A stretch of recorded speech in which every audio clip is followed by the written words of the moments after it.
This is Gislinperdium, a man who walked out on his family to survive as a sellsword and came back to find nothing but ash and silence. He spent decades fighting as the continent's greatest mercenary king, and then came his last fight, outplayed, broken, bleeding out in the dirt like a dog, staring up at the noble knight who just put him down. Except it was never a fair fight. He figured that out too late. His entire life, his fall, his family's death, all of it was engineered. A shadow cabal pulling strings behind him the whole time. He dies screaming. A man who survived everything, taken out by people he never even knew existed. Then he opens his eyes, and he is staring into a barrel of water. He looks at his hands. He looks around. A guard walks up to him, and before the man can get a single word out, Gillen's body moves on its own. Blade at the throat, instant, no hesitation. Decades of killing do not just disappear. The guard trips over his own apology, and Ghislaine understands exactly what happened. His estate, whole, unburned. He went back to the start. He is a damn teenager again. But today is the day of the scouting raid. The exact day his past self marched his men straight into a slaughter. An army of orcs smashes through the perimeter. The soldiers lose their nerve. The horde pours in like a flood. The local commander tries to hold the line, and the monsters fold it in half. A massive beast raises its axe over the officer's head. 1 second from a clean kill, Ghislaine rips the man out of the way. The young master plants himself directly in the executioner's path. The axe drops. He moves by a hair, nothing more. The blade buries in the ground. No mana, zero. This teenage body is practically useless, so he falls back on the one thing he always had: pure, vicious violence. The commander screams at him to fall back. Ghislaine does not even look at him. He walks straight up to a beast 3 times his size, slips inside its guard, finds the gap, and caves its skull in. Drives the blade through its brain just to make sure. He turns back to the stunned commander and tells him simply,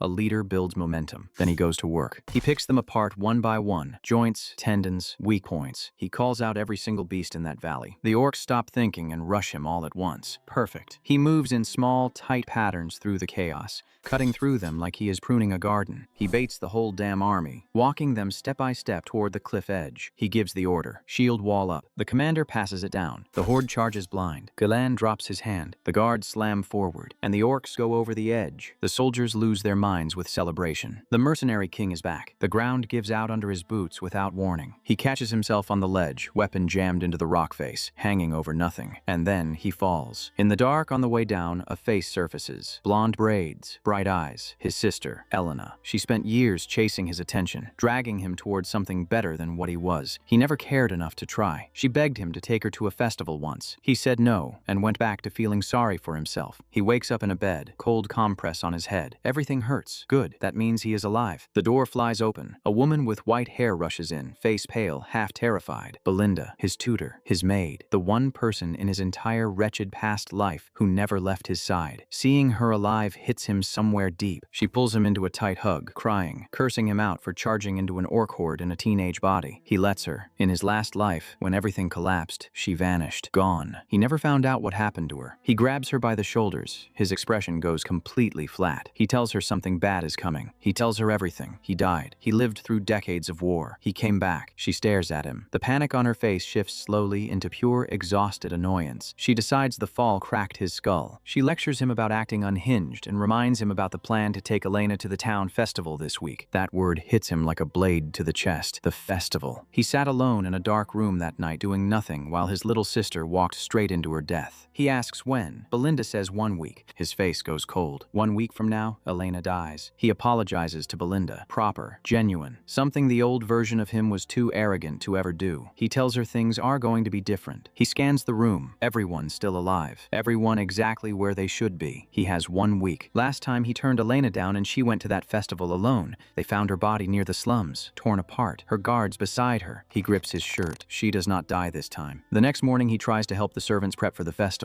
They take one look at him and beg him to get out of the way. His reputation as a walking disaster precedes him everywhere. He does not need to help them. He already knows what happened. Elena ended up dead near the slums, nowhere close to the actual festival. Someone pulled her into a trap. He spots Fergus across the courtyard. Old man, white mustache, veteran to the bone. He tells him to open the training hall. He needed to start getting stronger a week ago. Dusty, racks full of heavy steel. Perfect. Fergus claps him on the shoulder and assumes this is a phase. Treats the whole thing like a child picking up his first wooden sword. Ghislaine does not bother correcting him. This body is weak. He already knows who is coming for Elena, and a frail teenager with no mana will not survive 5 seconds against them. Mana is the line between a soldier and a weapon. It is what separates the men who die in ditches from the men who reshape battlefields. Building one mana core requires deep focus. For someone who has been killing since before most men learned to read, it takes about as long as breathing. So he builds a second, pulls out a half-destroyed magical text he memorized in his past life, and forces a second core into existence inside his chest. Then a third. He chains all three together, a network of raw, unstable power that would kill a normal person outright. His body disagrees immediately. He drops to his knees and coughs up a pool of dark blood on the stone floor. In his past life, running empty mid-battle is what got him killed. An entire army, and he ran out of gas before the end. He wipes his mouth. He will bleed every day in this hall if that is what it takes to fix that. He stares at the empty training room. Somewhere out there, the shadow cabal that burned his family to nothing is sitting comfortable and untouchable. Not for long. 1 week gone. The night of the festival is here. Elena freezes when she sees him. She actually expected him to bail. He did not. She says he has been acting strange all week, locking himself in the training hall instead of picking fights with their father. Something is different about him. The confusion breaks into a genuine smile. She has her brother back. He tracks the change. Small moves already creating ripples. Everything is already different from what he remembers. He runs the night in his head like a chess match. He knows the board. He knows every piece the enemy is holding. He just needs to not screw it up. He checks his belt. Everything in place. Ready for things to go exactly as wrong as he expects them to. Elena mentions a rumor she heard about something happening in a different part of town, away from the main square. Her eyes light up. She has no idea she is repeating bait. 2 guards fall in behind them, Jamal and Philip. Last time, their bodies turned up alongside Elena's.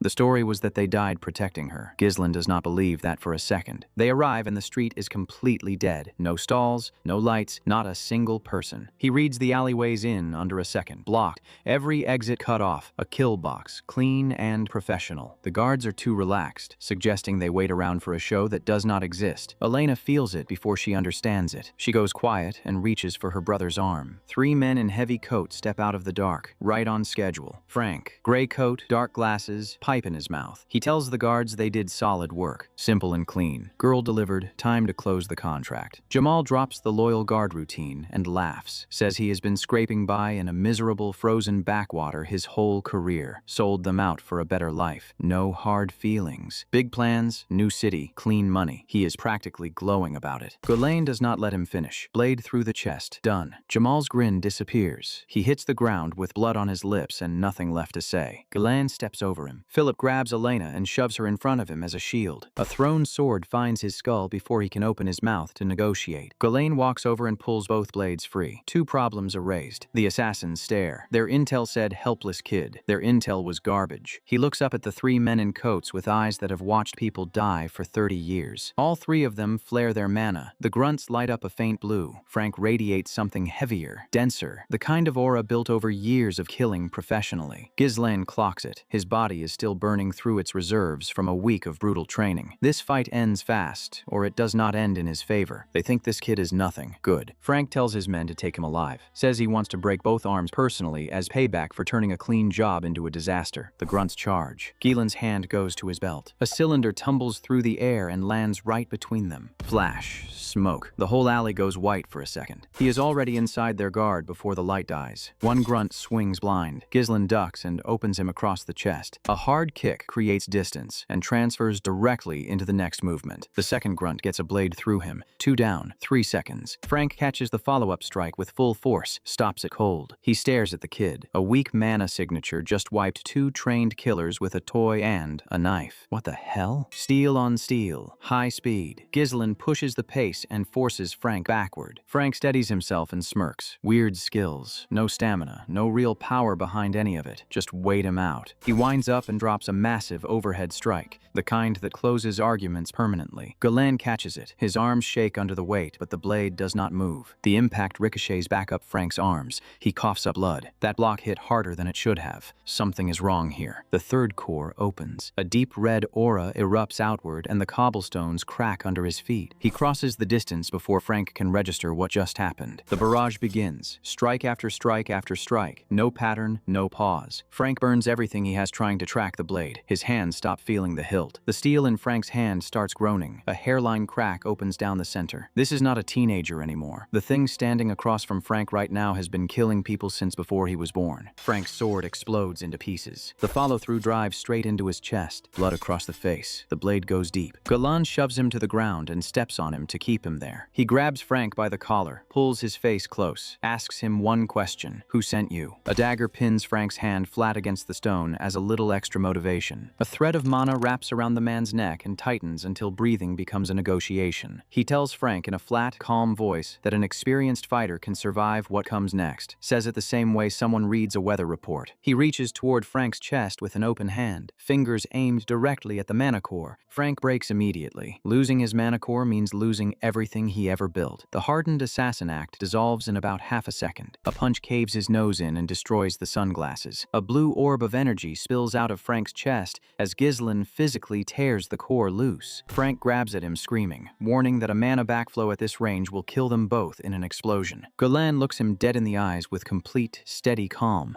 and tells him he can handle it. Frank stares into those eyes and understands with total certainty that this kid means every single word. He is not looking at someone who values their own life at all. He screams the name: Count Desmond, a rival lord starting a war. Elena's death was supposed to be the opening move, a justification to march on House Perdium and House de Garde. Ghislain sits with that for a moment. In his last life, the dirty work was always tied back to families loyal to Duke Delphine. The picture keeps getting clearer. He punches Frank again, just because he feels like it. The man's composure is long gone. Frank spits blood and asks what one kid plans to do against an entire war machine. He sneers, says nothing can stop what is already moving. Ghislain grabs his face and slams the back of his skull into the stone. He holds his open hand an inch from Frank's face, speaks slowly, tells the assassin he came back from the dead for exactly this reason. He smiles, just slightly, says this time he is the one who decides how it ends. The mana threads ignite and detonate, red and purple. Frank disappears inside the blast. The smoke clears. Ghislain is still standing, swords wet with blood. Frank is dead on the ground. He checks on Elena. She passed out. She is fine. This night turned out different. Then the adrenaline cuts out and his body stops cooperating. He goes down on his hands and knees, coughing blood. Running 3 cores at full burn in a body this young is genuinely brutal to experience. He forces himself up, one hand pressed to his chest. There was another body near Elena's last time. He needs to find it before anyone else does. He kicks through a broken door and searches the area. 2 bodies stuffed in sacks. The assassins killed a member of House de Garde to frame Perdium and light the fuse on the war. He grabs Elena and gets her out of there before anyone comes looking for the planted evidence. Somewhere else, a room with no windows, a group of figures around a table. One of them puts his fist through it. Frank is dead. The whole squad is gone. The girl is still alive. The room leader wants to know how a child in a frozen northern backwater just wiped out an entire professional kill team. The one survivor from the scouting raid tries to describe it, says the boy fought like something that had been doing this his whole life. The leader has heard enough. New plan, new target. Ghislain Perdium dies before he becomes a real problem. They settle on something clean. A public duel, beyond question, beyond suspicion. Kane Loges, built like a wall, known across the north for the kind of raw strength that ends fights in 1 or 2 swings. Nobody his age comes close. And he is Ghislain's own cousin. A family dispute, untraceable, perfect cover. The figure at the head of the table, red mana bleeding through his coat, tells every man in that room exactly what happens to them if they fail again. A week passes back at Perdium Castle. Fergus knocks on the training hall door and calls out that dinner is ready. Inside, a massive arc of blue mana cuts clean through the air. Ghislain completes the swing with a control and weight behind it that makes Fergus go completely quiet in the doorway. He glances back over his shoulder. That weak, useless boy they all knew is gone. The mercenary king is standing in his place, and the cabal moving pieces on their board right now has absolutely no idea what is coming for them. A few days have passed since the alleyway massacre. The castle has been entirely too quiet. Fergus walks into the training hall to find Ghislain standing perfectly still, sword drawn. The old man freezes. He just felt something in the air physically shift. A single razor-thin thread of pure mana is tethered from Ghislain's fingertips to the hilt of a floating broadsword. It takes an absurd amount of control to physically manifest mana like a physical string. In his past life, the mercenary king used this technique constantly to control the battlefield and manipulate weapons at range. But with his current frail teenage body and weak mana reserves, generating even a single thread requires him to practically implode his core. Fergus is sweating profusely. He has spent his entire life swinging heavy steel and has never conceptualized mana being used like puppet string. He cannot understand how a boy who never lifted a sword 2 weeks ago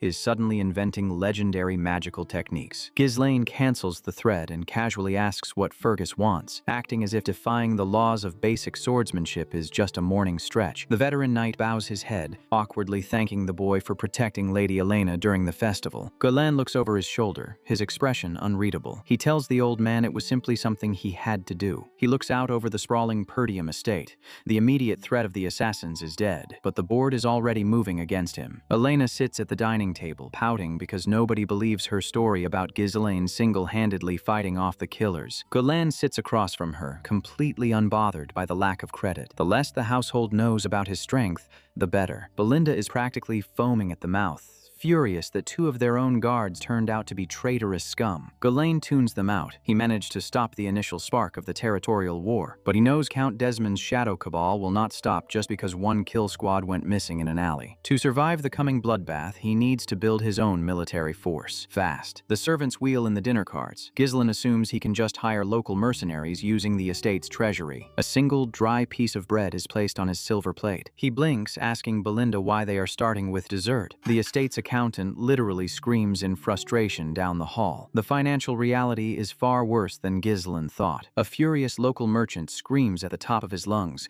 demanding immediate financial compensation. The courtyard is packed with angry townspeople armed with pitchforks and tool. They are threatening the gate guards, demanding the nobility pay them back for the sudden cancellation of the festival. Ghislaine looks down from his window, utterly confused by the mob. Belinda looks away nervously, explaining that the county's economy relies heavily on the tourist profit from the annual festival. Canceling it after one day because of the assassination attempt effectively bankrupted the local merchant class. The mob is getting violent. If they riot, the estate will be compromised from the inside. Ghislaine sweats. He knew the territory was struggling, but he did not realize they were one missed festival away from total economic collapse. He realizes he needs to pacify the crowd before they tear the gates down. He turns to Fergus and orders him to send the garrison down to calm the merchants. Fergus smiles awkwardly and informs him that they do not have any soldiers left. Every single capable guard has been dispatched to rebuild the Forest of Monsters outpost after the disastrous orc raid. The map of the north tells the whole grim story. House Perdium is the only shield between civilization and the monster territories. Ghislaine grips the windowsill. No soldiers, no money. A rioting populace. This regression is starting to feel like a punishment. He grabs Belinda by the arm and pulls her aside. He tells her to use his personal funds to pay off the most aggressive merchants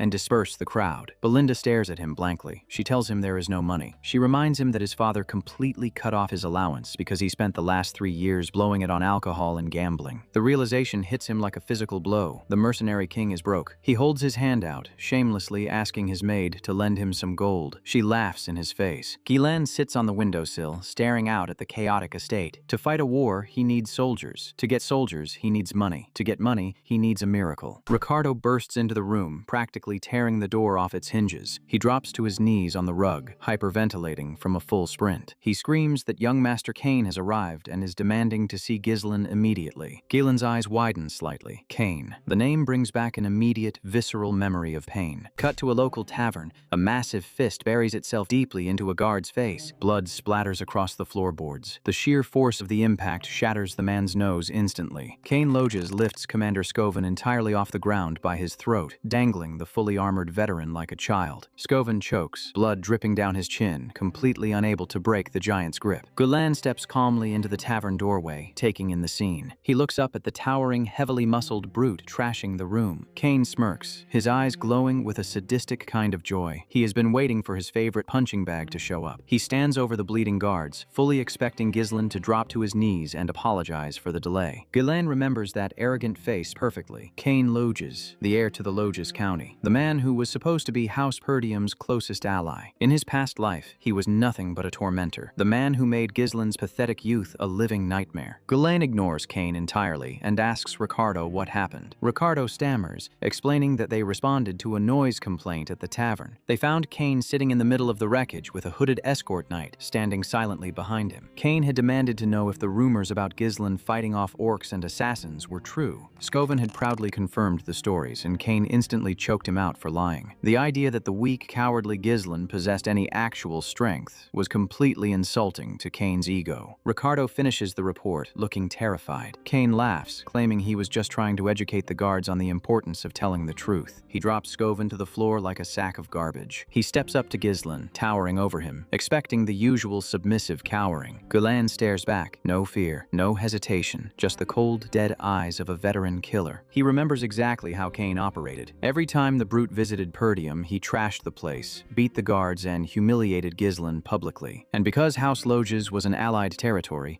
the old Ghislain just took the beatings to maintain the political peace. Cain was praised as a strong, bold successor, while Ghislain was written off by everyone as a weak, submissive failure who let his own people get beaten. Cain looks down at him, his brow furrowing. Something is wrong. Usually, Ghislain would be stuttering and apologizing by now. The silence is making Cain genuinely angry. A brief flashback to Loges County a few days ago reveals the real reason Cain is here. A mysterious figure from the Shadow Cabal approached Cain, offering full support for his succession claim. The price was simple: eliminate Ghislain in a staged duel to make it look like a tragic accident. The Cabal even provided an elite assassin disguised as a hooded escort knight to ensure the job was finished smoothly. Cain happily agreed. Killing his pathetic cousin for political power was the easiest deal he ever made. Back in the tavern, Cain and the assassin wait for Ghislain to provide the excuse they need to start the violence. Ghislain just looks at them. He already knows they are here to kill him. Cain demands the usual treatment: women, alcohol, and absolute submission. He tells Ghislain to liven up the mood and fetch the entertainment. Ghislain's eye twitches. The sheer audacity of this meathead is almost impressive. He stands his ground. He doesn't move an inch toward the door. He remembers the friendship fee, the endless amount of gold he wasted accommodating Cain's visits just to avoid getting beaten. He is absolutely done playing the victim. The memory of Belinda reminding him that he is completely broke flashes in his mind. He looks at Cain again. This isn't a threat. This is a walking treasury. His source of funding just delivered itself right to his doorstep. He tells Cain that if he wants entertainment, he needs to pay up first. Cain blinks, completely caught off guard by the demand. He starts to agree out of habit, assuming Ghislain is just fetching things, then stops himself. Ghislain steps closer. He asks Cain if he forgot about the massive debt he owes House Perdium. The hooded assassin narrows his eyes. This is not the cowering boy from the intelligence reports. Cain asks what debt he's talking about. Ghislain demands 1,000 gold, the principal and interest of every cent he wasted on Cain over the last 3 years. Cain's face twists in outrage. He calls it a friendship fee for allowing Ghislain to hang around him. Ghislain informs him that the friendship is officially over, and he better pay up before he beats the money out of him. He smiles, a cold, predatory smile. He needs cash, and Cain is going to provide it. The tavern goes dead silent. The guards cannot believe their young master just threatened the strongest brute in the north. Cain looks down at him, his face darkening with pure, unfiltered rage. He calls Ghislain a parasite and winds up for a strike. The negotiation is over. He flexes his massive arm, intending to crush Ghislain's skull into the floorboards. Cain throws a devastating right straight with his entire body weight behind it. Ghislain simply pivots his back foot, letting the massive fist sail inches past his face. Ricardo screams in panic. The hooded assassin watches, his eyes widening slightly beneath the mask. Cain roars, instantly transitioning into a wide, sweeping backhand to catch Ghislain on the dodge. Ghislain steps completely inside Cain's guard, rendering the long swing entirely useless. Cain's eyes bulge. The speed and precision of that movement was impossible for a novice. He throws a desperate downward hammer fist, but Ghislain is already repositioned. Ghislain raises his fists, settling into a flawless combat stance. Before the fight can escalate further, the hooded assassin steps in and grabs Cain by the shoulder. He forcibly restrains the giant, whispering that a random tavern brawl will not serve their purpose. Ghislain casually tells Cain to stop whining and get up. The assassin physically pushes Cain back, telling him to remember the plan. The crowd in the tavern starts whispering. They all saw it. The weakling young lord just outmaneuvered the heir of Loge. Ghislain glances at the assassin. The intervention confirms his suspicions. This is a coordinated hit. He openly mocks their terrible acting skills. Cain sneers, looking at the assassin for confirmation. The assassin smiles beneath his hood. Ghislain's insult just provided the perfect legal justification to demand a formal duel. Cain flexes his chest, eager to finally secure the Cabal's backing. He pulls off his heavy leather glove. He throws it violently at Ghislain's feet, officially challenging him to a duel of honor. Ghislain stares down at the glove. He does not look intimidated. Cain loudly declares that Ghislain insulted his noble dignity in front of the people. He points to the bleeding commander Scoven,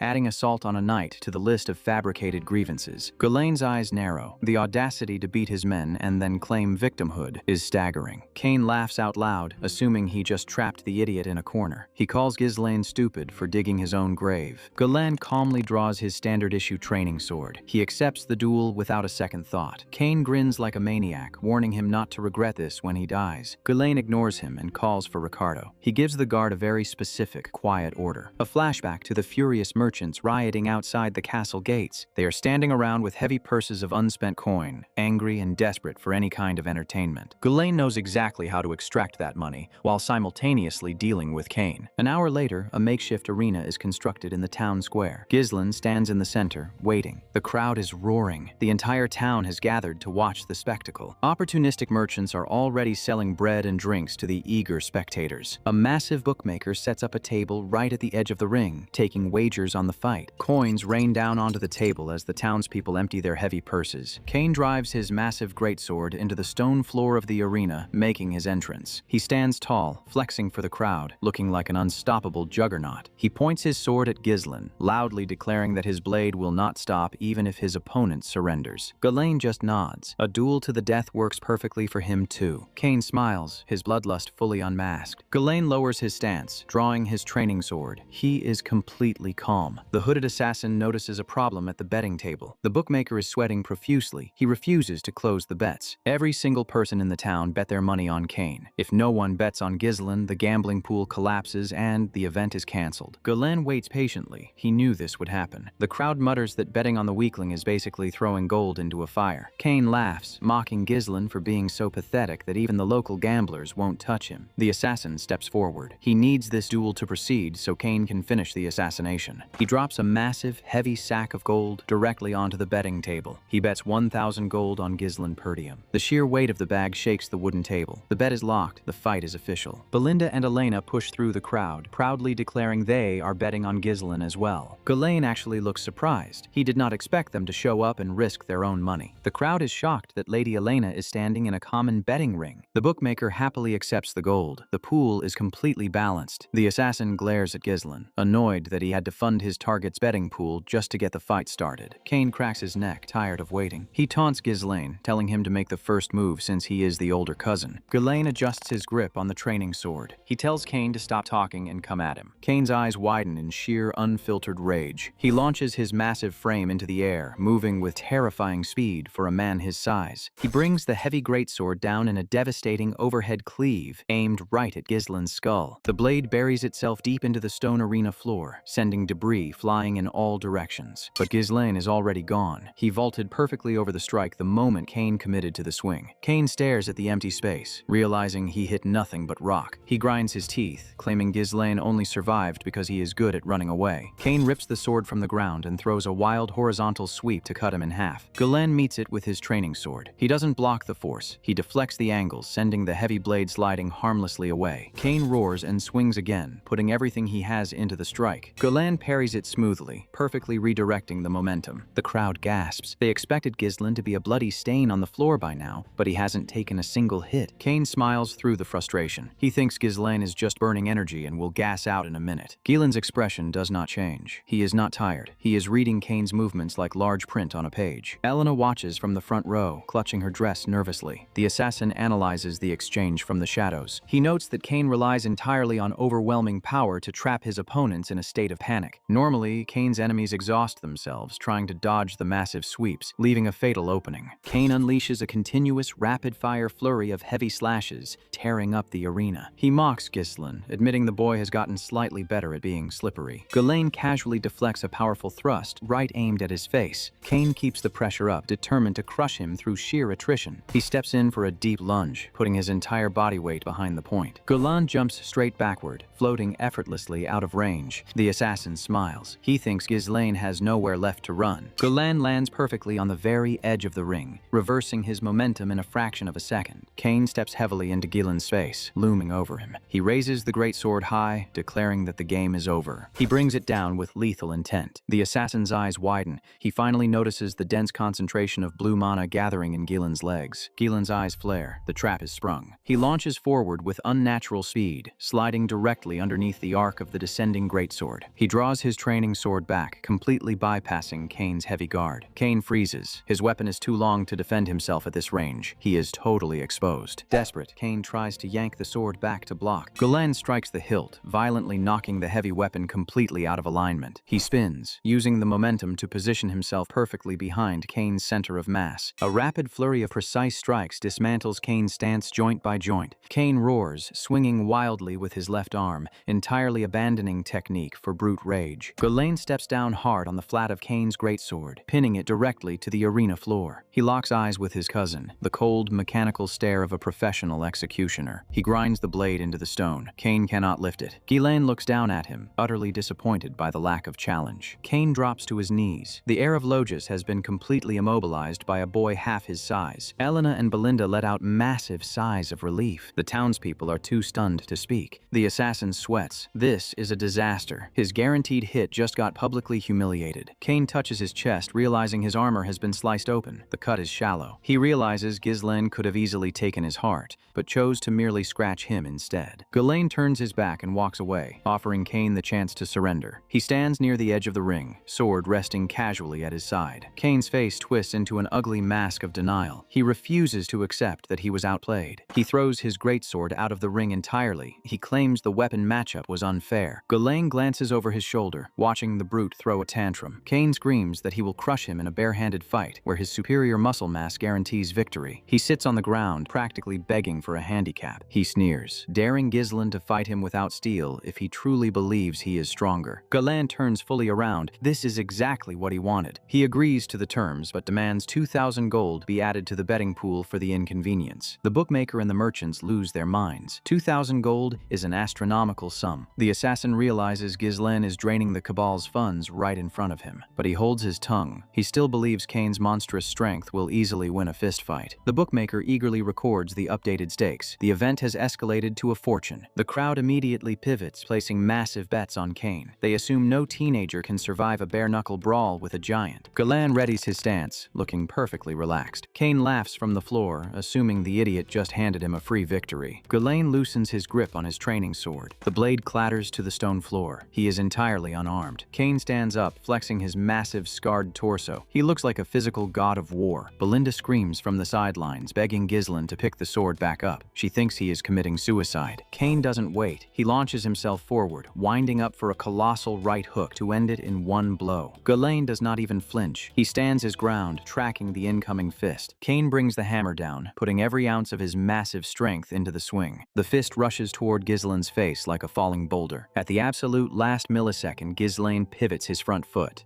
He slips the punch perfectly. The giant fist grazes his hair, hitting nothing but empty air. Ghislaine steps inside the overextended guard and buries a devastating punch deep into Kane's ribs. His eyes are locked onto the target. The strike is precise, brutal, and loaded with heavy mana. He immediately follows through, driving a massive uppercut squarely into Kane's chin. Kane's head snaps back violently. A spray of blood and spit erupts into the air. The giant drops to his knees, his eyes rolling back in his skull. The sheer kinetic force of the hits completely short-circuited his brain. He stares blankly at the ground, unable to comprehend how a scrawny teenager hits like a falling anvil. Ghislaine stands over him, totally unbothered. The demonstration of pure violence is absolute. He calmly tells Kane to get up. He isn't done collecting his debt. Kane snaps out of his daze, screaming in pure, humiliated rage. He swings a desperate, wide hook from his knees. Ghislaine leans back, letting the wild punch sail uselessly past his chest. He steps in and drives a brutal elbow straight into Kane's face. Without giving him a second to recover, Ghislaine hooks his leg behind Kane's ankle and throws him violently backward. The massive brute goes airborne, completely out of control. His face smashes into the stone arena floor with a sickening crunch. His nose shatters instantly. Ghislaine drops down onto his chest and begins a merciless, rhythmic ground and pound. Strike after strike. No hesitation, no mercy. He is paying Kane back for decades of humiliation in under a minute. Kane is completely broken. His face is a ruined, swollen mess of blood and bruises. Ghislaine grabs him by the hair and violently lifts his head off the floor. He whispers that he pities Kane's father for raising such a weak, pathetic successor. Galen's eyes hold absolutely zero empathy. He is looking at garbage. Kane's pride finally breaks. The genius brawler of House Loges is lying in the dirt, completely subjugated. A flashback hits. Years ago, Count Loges stood in Perdium Castle, offering military support to Ghislaine's father. A young Kane begged his father not to go, claiming Perdium was a lost cause and a waste of resources. Count Loges looked down at his son and told him they were going because House Perdium were their friends. Back in the present, Kane lies completely ruined on the floor, bleeding from every feature. Ghislaine winds up one final devastating punch. He holds nothing back. The fist connects with a sound that makes the entire crowd wince. Kane's vision goes dark. He is barely conscious. Ghislaine stands up and offers his hand, a mocking gesture of fake chivalry. Kane spits out blood and broken teeth. He barely manages to choke out the words. He admits defeat. He kneels before Ghislaine, his spirit completely crushed.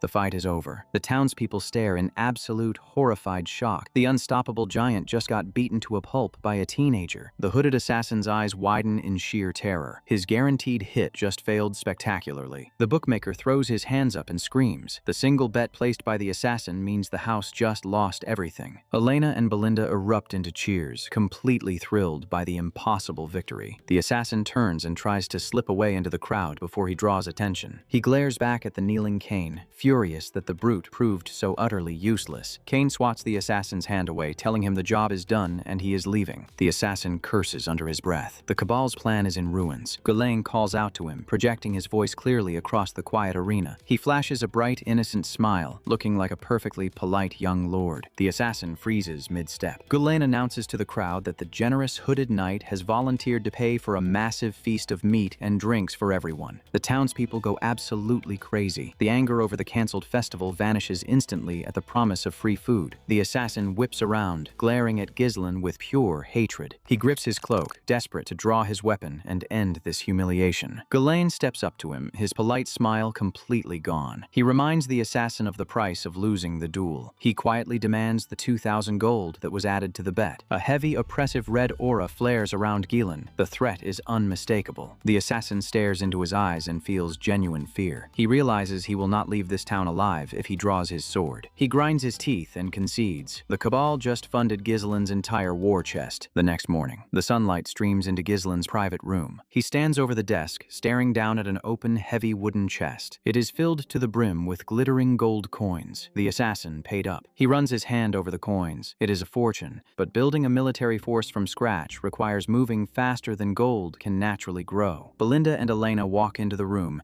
their eyes drawn immediately to the massive pile of wealth. Ghislaine looks up, slightly annoyed by the interruption to his planning. Elena bounds over, excitedly asking what he plans to spend all that money on. Belinda smirks, fully embracing her role as the teasing older sister figure. She boldly guesses that he is planning to buy a lavish birthday present for his fiancée, Lady Amelia of Rayfold County. She calls him transparent, assuming his newfound motivation is entirely driven by teenage romance. She laughs, saying it is obvious he wants to impress the beautiful noblewoman. Ghislaine's face goes completely dark. The joke does not land. A flashback hits. A massive, venomous red spider sitting in the center of a web, the symbol of Amelia Rayfold. She is known publicly as a noble among nobles, beloved for her kind nature and gentle heart. In reality, she was the Witch of the North, the traitor who poisoned House Perdium from within and allied with their enemies. Ghislaine ignores the teasing and asks Belinda when Count Perdium is expected to return to the estate. Belinda estimates about a week. Ghislaine nods. A week is exactly enough time to execute his plan before his father interferes. He turns toward the door, flatly announcing that he is leaving for Rayfold County immediately. He looks back over his shoulder. He isn't going to buy a present. He is going to extort a traitor. The scene cuts to Rayfold territory. Lady Amelia stands in the dirt, her head bowed in a picture of perfect humility. She gently offers her own expensive shoes to a shivering beggar child, playing the part of the saint. The crowd of peasants watches in awe at her boundless generosity. The child cries, overwhelmed by the kindness of the high noble. Amelia maintains her warm smile, but a black spider literally crawls out of her mouth. Her true, twisted nature is barely contained. The moment she turns away, her expression flattens into absolute disgust. She orders her guards to wash and feed the child just to maintain the charade. She walks away, her pristine white dress dragging in the mud, perfectly satisfied with the manipulation. Later, in her private glass gazebo, the public facade is completely gone. Her elite escort knight, Bernaf, kneels on the marble floor, carefully washing the dirt from her bare feet. Amelia relaxes on a velvet couch, lazily stroking her massive white cat. She smiles, noting that the commoners are easy to control as long as you feed them bread and fake sympathy. Bernaf looks up, his eyes filled with absolute devotion. He praises her strategy, ensuring her victory in the succession war. Amelia touches her lip, the small spider resting there like a pet. She thrives on the deception. Without warning, she kicks Bernaf squarely in the face. She rests her foot on his chest, demanding to know what happened to the guaranteed assassination during the duel in Perdium. Bernaf keeps his head bowed, apologizing profusely for the failure of the Cabal's agent. He gently takes her foot in his hand, pressing it against his cheek. He swears that his blade is entirely hers, promising to correct the mistake personally. Amelia leans forward, lifting his chin with her finger. She looks deeply into his eyes and orders him never to show weakness again. She shifts the topic, asking for a progress report on their hidden merchant operation. Bernaf smiles confidently. He confirms that the Arctium Merchant Guild has successfully cornered the reconstruction market in Perdium. They are systematically draining Perdium's funds while secretly recruiting all of their best veteran soldiers. Amelia is thrilled. The plan to hollow out Ghislaine's territory from the inside is working perfectly. An estate servant nervously interrupts the private meeting. He stammers out that young Lord Ghislain Perdium has arrived at the gates unannounced. Amelia's eyes flash a dangerous, venomous red. The annoying fool she thought was dead just walked into her home. Bernaf glares at the servant, offering to throw the boy out immediately. Cut to the visitor's room. Ghislain sits comfortably on a lavish couch, his broadsword resting carelessly against the cushions. He looks completely at home, holding a crushed, cheap flower in his hand. Amelia enters the room, clutching her white cat, putting her sweet, gentle mask firmly back in place. She immediately scolds him, using a soft voice to lecture him about the poor etiquette of arriving without a letter. Ghislain smirks. He tells her he wanted to bring her birthday gift early. He tosses the crushed flower onto the immaculate glass table. It is an intentional insult. He casually mentions that he bought it from the Arctium Merchant Guild,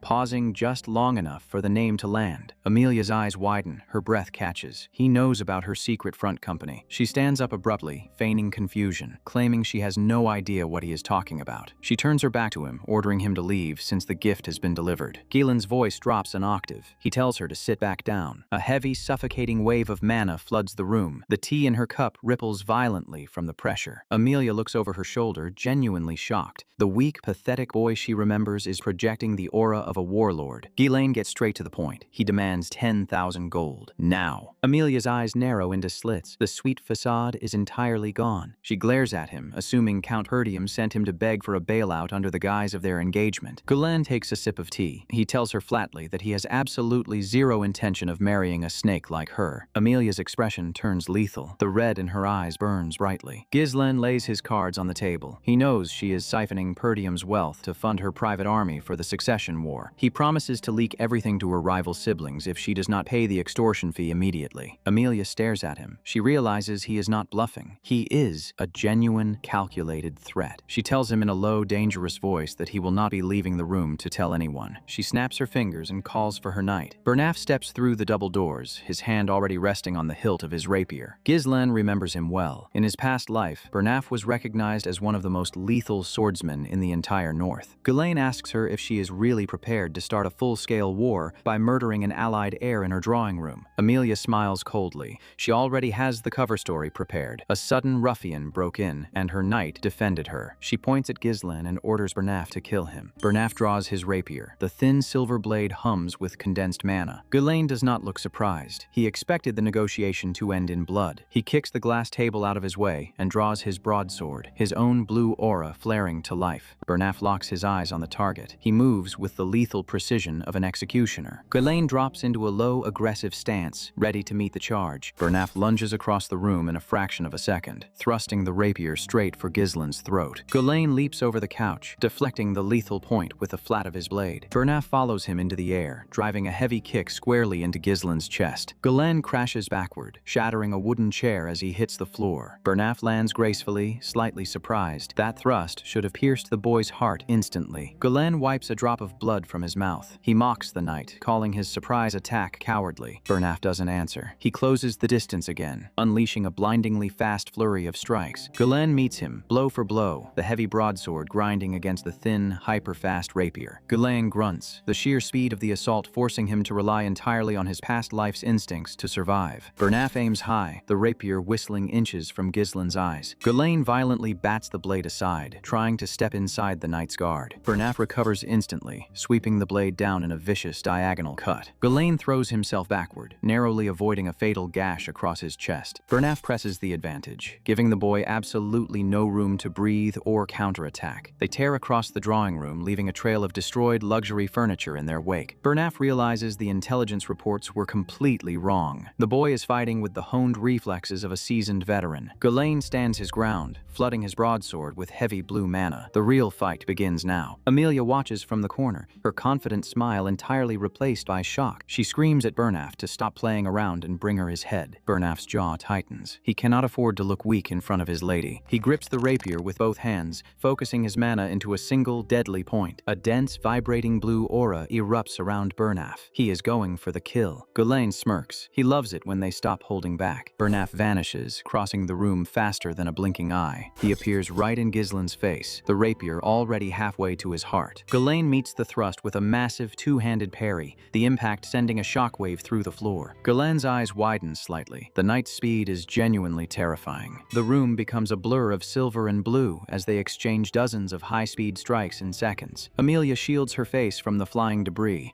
unable to comprehend how a teenager is matching her ultimate weapon. Her red eyes track the fight, desperately waiting for Ghislaine to fall. Burnaf thrusts. Ghislaine deflects. The rhythm is punishing, and Ghislaine is slowly being pushed backward. Burnaf feints low and snaps the blade up toward Ghislaine's neck. Ghislaine catches it on the crossguard just in time, sparks illuminating his face. Burnaf spins, using the momentum to deliver a heavy, sweeping slash. Ghislaine grinds his teeth, his arms burning under the continuous heavy impacts. He locks the blades together, trying to force a contest of raw strength. Burnaf breaks the bind by driving a brutal knee directly into Ghislaine's stomach. Ghislaine coughs, the air knocked from his lungs as he skids backward across the tiles. He crashes hard into the floor, struggling to catch his breath. He glares up at the knight. His frail teenage body simply does not have the stamina for a prolonged duel of this caliber. Burnaf does not let up. He leaps into the air, bringing the rapier down like a spear. Ghislaine rolls, sweeping his broadsword up to bat the descending blade away. Burnaf lands and immediately backflips, perfectly repositioning himself for the next assault. Ghislaine analyzes the movement. Burnaf is using highly condensed mana specifically to enhance his agility and precision. Burnaf comments that Ghislaine's swordsmanship is raw and unrefined, like something learned in a muddy trench rather than an academy. He assumes Ghislaine picked it up by fighting wild barbarians on the northern border. He drops into a low stance, declaring that chaotic brawling tactics will never pierce a true noble guard. Burnaf's eyes go cold. He promises to end the deviation right here. Ghislaine exhales heavily. He admits to himself that fighting an elite knight this early after his regression was a massive risk. Burnaf's rapier style is a nightmare. It controls the distance perfectly and overwhelms with sheer volume. But Ghislaine does not have the luxury of time. He has to end this in one move. He drops his guard entirely and channels a massive surge of mana into his left hand. Burnaf frowns, recognizing the dangerous buildup of energy. Ghislaine fires a concentrated mana thread, using it to violently pull himself straight into Burnaf's effective range. He completely ignores the incoming rapier and drives a devastating left hook squarely into Burnaf's jaw. Burnaf stumbles, his nose shattering. He is utterly baffled that a swordsman just punched him in a duel. Amelia screams in panic, demanding Burnaf finish the boy. Burnaf recovers through pure instinct, swinging a desperate wide slash to create distance. Ghislaine parries it effortlessly, knocking the rapier wide open. He steps into the opening, swinging his broadsword in a lethal horizontal arc toward the knight's neck. Burnaf desperately leans back, the blade slicing deeply across his chest instead of taking his head. Amelia watches her invincible knight bleed. She realizes her life is in immediate danger. Burnaf ignores the wound. He burns the absolute last reserves of his mana, determined to protect his lady at the cost of his own life. Amelia stares at Ghislaine. The rumors were not exaggerated. He is not a boy. He is a fully realized monster. She realizes that if she doesn't do something drastically underhanded right now, she is going to die. The drawing room doors fly open. Belinda bursts in, holding the white cat she found wandering the halls. She freezes, taking in the destroyed room and the bloody duel. But a figure steps out of the shadows behind her, the hooded assassin from the arena, now unmasked. The assassin lunges, grabbing Amelia from behind and holding a knife to her throat. He screams for everyone to drop their weapons, assuming he has just secured the most valuable hostage in the room. Ghislaine stops. A memory of his past life surfaces. Amelia always kept poisonous spiders as pets, using them to torture the servants. She is immune to fear, and she always hides a trick. Amelia does not flinch at the blade on her neck. She looks deeply annoyed by the interruption. She casually crushes a hidden glass vial in her palm. A thick, toxic red mist violently erupts around them. The assassin instantly drops the knife, choking and clawing at his throat as the poison floods his lungs. Burnaf doesn't waste a single second looking at the distraction. He channels everything he has left into his rapier. He locks eyes with Ghislaine. The hostage situation is handled. The duel resumes immediately. Burnaf unleashes his ultimate technique, a blinding, continuous barrage of thrust that look like a solid wall of steel. Ghislaine meets him head-on, swinging his broadsword with brutal, heavy arcs, shattering the incoming thrusts. The sheer speed of the exchange destroys the remaining floor tiles, filling the room with dust and sparks. Burnaf pushes through the pain, his blade moving faster than it ever has in his life. Ghislaine parries the final sequence, violently knocking the rapier out of alignment one last time. With his guard completely broken, Burnaf launches one final, desperate, full-body lunge, aiming his bare hand directly at Ghislaine's heart. Burnaf lunges. The broken rapier flies toward its target, fueled by desperate, suicidal devotion. Ghislaine parries the strike with an almost insulting lack of effort. He slips the thrust completely. Burnaf channels his absolute last reserves of mana into the blade, refusing to yield. He pushes the attack harder, aiming directly for the heart. The knight realizes something is fundamentally wrong. His blade isn't moving any closer. The clash clash of steel rings out across the destroyed drawing room. Galan pushes him back, perfectly controlling the distance. Bernaf refuses to accept defeat, claiming a noble guard's determination is absolute. Galan smirks. He has killed 1,000 men with exactly that kind of determination. Bernaf finally admits his mana is completely gone. He cannot win a contest of raw strength. Galan looks down at the elite knight. He points out one fatal error in Bernaf's calculation, his unique mana cultivation technique. The third core forcibly opens. A swirling vortex of dense, violent red mana erupts into the room. Galan steps forward, his aura completely dwarfing the knight's. He swings the broadsword with terrifying momentum. The kinetic impact shatters Bernaf's remaining guard and sends a shockwave through the floorboards. Bernaf's eyes go blank as his brain shuts down. The sheer volume of explosive mana completely overwhelms his senses. The heavy blade descends toward his skull. It stops a fraction of an inch from taking his life. The duel is over. Galan leaves the unconscious knight and turns his sword toward Amelia,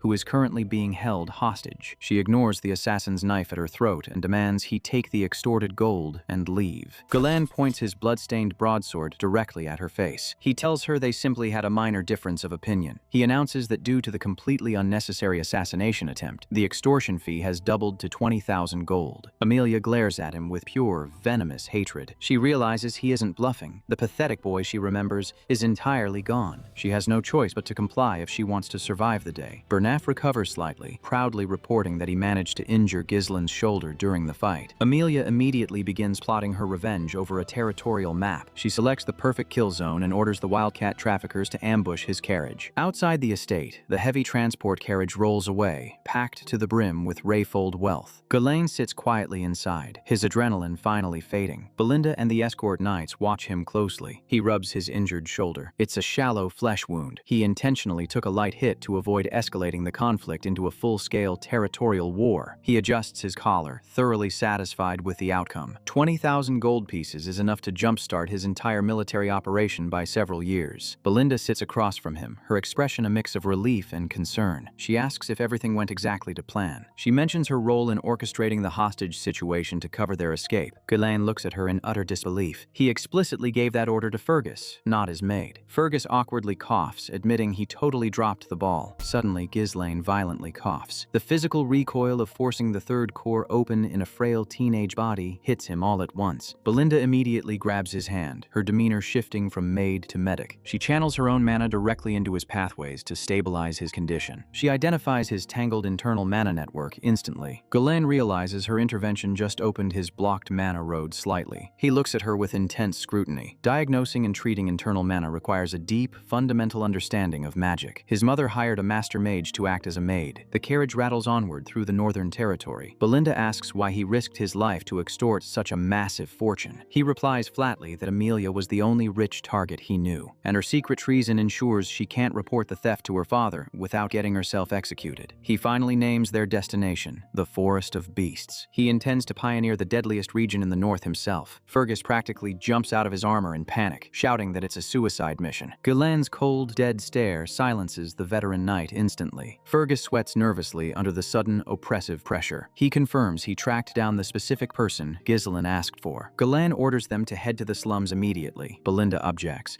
offering to act as his guard instead of recruiting some random thug. Galan tells her no. He needs a true vanguard for the wars to come. They arrive in the slums and knock on a rotting wooden door. The surrounding houses look completely abandoned and heavily weathered. The door groans open, revealing a towering, heavily scarred giant. The old man glares out from the darkness, his white beard wild and unkempt. He tells the well-dressed nobles to stop wasting his time and get lost. Galan doesn't move. He calls the man by his true title. Gillian, the former captain of the legendary Ratatosk mercenaries. Gillian's eyes widen slightly. He hasn't heard that name in years. His immediate response is to violently swing a wood axe into the doorframe inches from Gislin's face. Fergus and Ricardo instantly draw their swords to protect their lord. Gillian glares down at the boy who knows entirely too much. Belinda warns Gislin to step back, recognizing the old man is not in his right mind. Galan ignores the embedded axe. He casually mentions a cure for the eternal punishment disease. He asks if that piques the captain's interest. The illness is a death sentence, beginning with a severe, unbreakable high fever. Red spots bloom across the victim's skin like flower petals, inducing unimaginable agony. Inside the shack, the suffering is real and immediate. Gillian Gillian holds his afflicted daughter Rachel in his massive hands. He disbanded his legendary guild and gave up everything trying to find a cure. The house is completely empty, stripped of all valuables to pay for useless treatments. Rachel screams, begging her father to let her die to end the pain. Ghislaine takes his coat off. The negotiation is over. He is going to work. Belinda insists that even the highest-ranking priests cannot cure this divine punishment. Ghislaine tells her to watch. He guarantees he can fix her. He looks at Belinda with absolute, unbreakable certainty. She hands over a long list of specific medicinal ingredients. He gives her a heavy sack of the extorted gold. He orders her to purchase everything on the list immediately. She is stunned by his level of preparation for this exact moment. A true mercenary knows that obscure alchemy knowledge is directly tied to survival. He holds up the key ingredient, the ultra-rare, highly toxic fairy's blessing herb. He packs it tightly into a glass jar and pours distilled alcohol over it. He shakes the mixture vigorously to extract the vital properties. He stirs in the remaining components, executing a forgotten mercenary recipe perfectly. The result is a small vial of glowing purple medicine. He hands the cure to the stunned captain. Gillian gently tilts his daughter's head back and pours the liquid past her lips. The effect is instantaneous. The red spot stops spreading. Her ragged breathing evens out into a deep, peaceful sleep. Belinda and Fergus watch in absolute shock as the incurable disease halts. Gillian holds his daughter, tears welling in his eyes. He looks up at the teenage noble who just performed a miracle. Not even the highest divine magic could achieve this. Priests can only enhance vitality. They cannot fundamentally cure the illness. Ghislaine places a hand on the giant's arm. He guarantees that in a couple of months she will be entirely healthy. The legendary mercenary captain drops entirely to his knees. He offers his own life in exchange for his daughter's. He vows to be a dog or a slave, whatever the boy commands. Ghislaine reaches out his hand. He doesn't want a slave. He wants the captain of Ratatosk. Gillian looks into those cold blue eyes and sees the absolute conviction of a ruler. He grabs his long, unkempt white braid. With one swing of his axe, he severs his past and his despair. The old man stands up. The oppressive aura of a legendary warlord floods the tiny shack. He asks if anyone holds a grudge against the young master. Gillian violently hurls a spear completely through the wooden wall. He yanks the attached chain backward with terrifying force. A masked assassin is dragged kicking and screaming through the shattered window. Gillian lifts the spy by the throat with one hand, cutting off his heir. Ghislaine draws his sword, ready to interrogate the captive. Gillian asks to handle his former subordinate personally. He crushes the spy's throat without a second thought. He formally kneels before his new lord, his loyalty absolute. Ghislaine has officially secured the foundation of his new military force. Outside in the heavy rain, the ambushers wait for the signal. The leader tells his men to keep their voices down. Viego, the commander of the wildcat traffickers, sits quietly in the downpour. His men watch the shack from the shadows. A scout reports back with disastrous news. He confirms that Gillian has officially joined the noble's escort. Viego grabs the scout by the throat in sudden anger. He demands if the intelligence is actually accurate. The scout swears he saw it with his own eyes. Viego's exposed eye burns with anticipation. He finally gets to fight his former captain. The heavy transport carriage rolls into the narrow, muddy ravine. Belinda grips the wall, suffocating under the rising tension. The interior is packed entirely with Gillian's massive weapon collection. Fergus and Ricardo drive the horses from the front, completely exposed. The terrain is a perfect execution zone, high walls and no escape routes. Belinda identifies the dead scout's mask. It belongs to a powerful smuggling and assassination guild based in Rayfold. They handle the dirtiest, most violent jobs the nobles refuse to touch. Many of their members are highly skilled former mercenaries. She warns Ghislaine that they are persistent and incredibly dangerous. She then smiles slightly, realizing there is nothing to worry about. Because they brought the apex predator with them, the carriage stops dead in the mud. A massive figure leaps out before the attack even begins. Gillian lands heavily in the dirt, battle axe drawn. He immediately identifies the ground ambush units hiding in the brush. He parries a dual dagger strike from two assassins simultaneously. A swift, brutal counterslash drops the first attacker instantly. He swings his heavy battle axe overhead, building terrifying momentum. A massive boulder is pushed from the cliffside, aimed directly at the carriage. The horses panic as the rock crashes down toward them.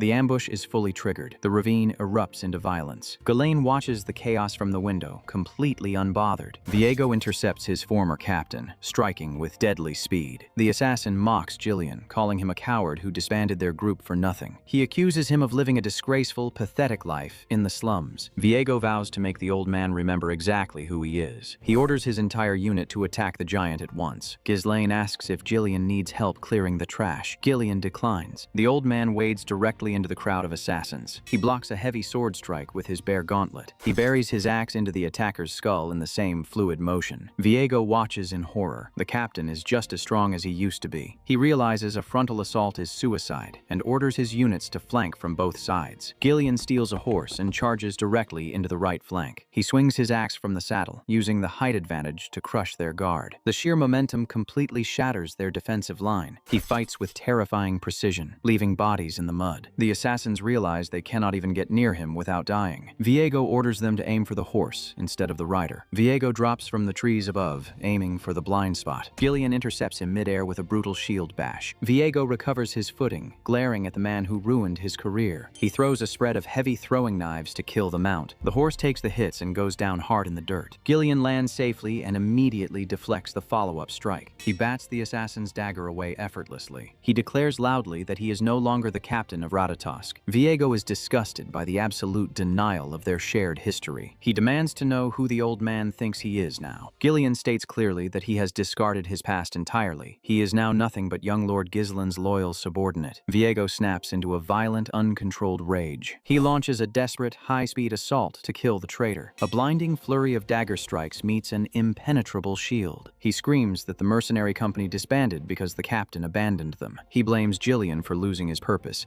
and forcing him to survive in the gutters. He screams that he was forced to take degrading jobs just to eat. Gillian deflects the rage-fueled strikes without breaking a sweat. He answers with a massive horizontal sweep of his axe. Viego's attacks are fast, but they carry absolutely no real weight. Viego claims he was prepared to sacrifice his life to make their group the best in history, only for the captain to throw it away to become a spoiled noble's pawn. Viego screams that he will never forgive him for the betrayal. The assassin uses pure speed to close the distance instantly. He strikes the shield repeatedly, desperately searching for an opening. Gillian's defense remains an impenetrable wall of veteran steel. Viego refuses to accept that he is still weaker than the old man. He claims he spent years fighting and getting stronger while Gillian hid. He leaps into the air, winding up for a fatal strike. He channels everything into a desperate, full-body lunge. Gillian casually sidesteps the highly predictable, overly emotional attack. He winds up a counter before Viego even hits the ground. A massive punch shatters Viego's momentum and drops him. Gillian draws a small dagger, flooding it with heavy blue mana. Viego stares at the blade, recognizing the overwhelming power difference. He is stunned by the dense, localized energy control. Gillian drives the blade into the earth, triggering a devastating shockwave. Viego collapses against a tree, his body completely ruined. He cannot understand how the power gap is still this wide. He finally realizes his former captain was holding back the entire fight. When he scouted the slums earlier, he saw a feeble old man. He thought Gillian was genuinely weak and not even worth killing. He completely misjudged the monster hidden beneath the grief. Gillian looks down at him and tells him to raise his weapon. He states that he is now bound to another's will, but for this one moment, he will act on his own. He promises to show his former comrade the highest respect by killing him as the true captain of Ratatosk. Viego smiles weakly beneath his mask, finally finding peace in the execution. They clash one final time in the mud.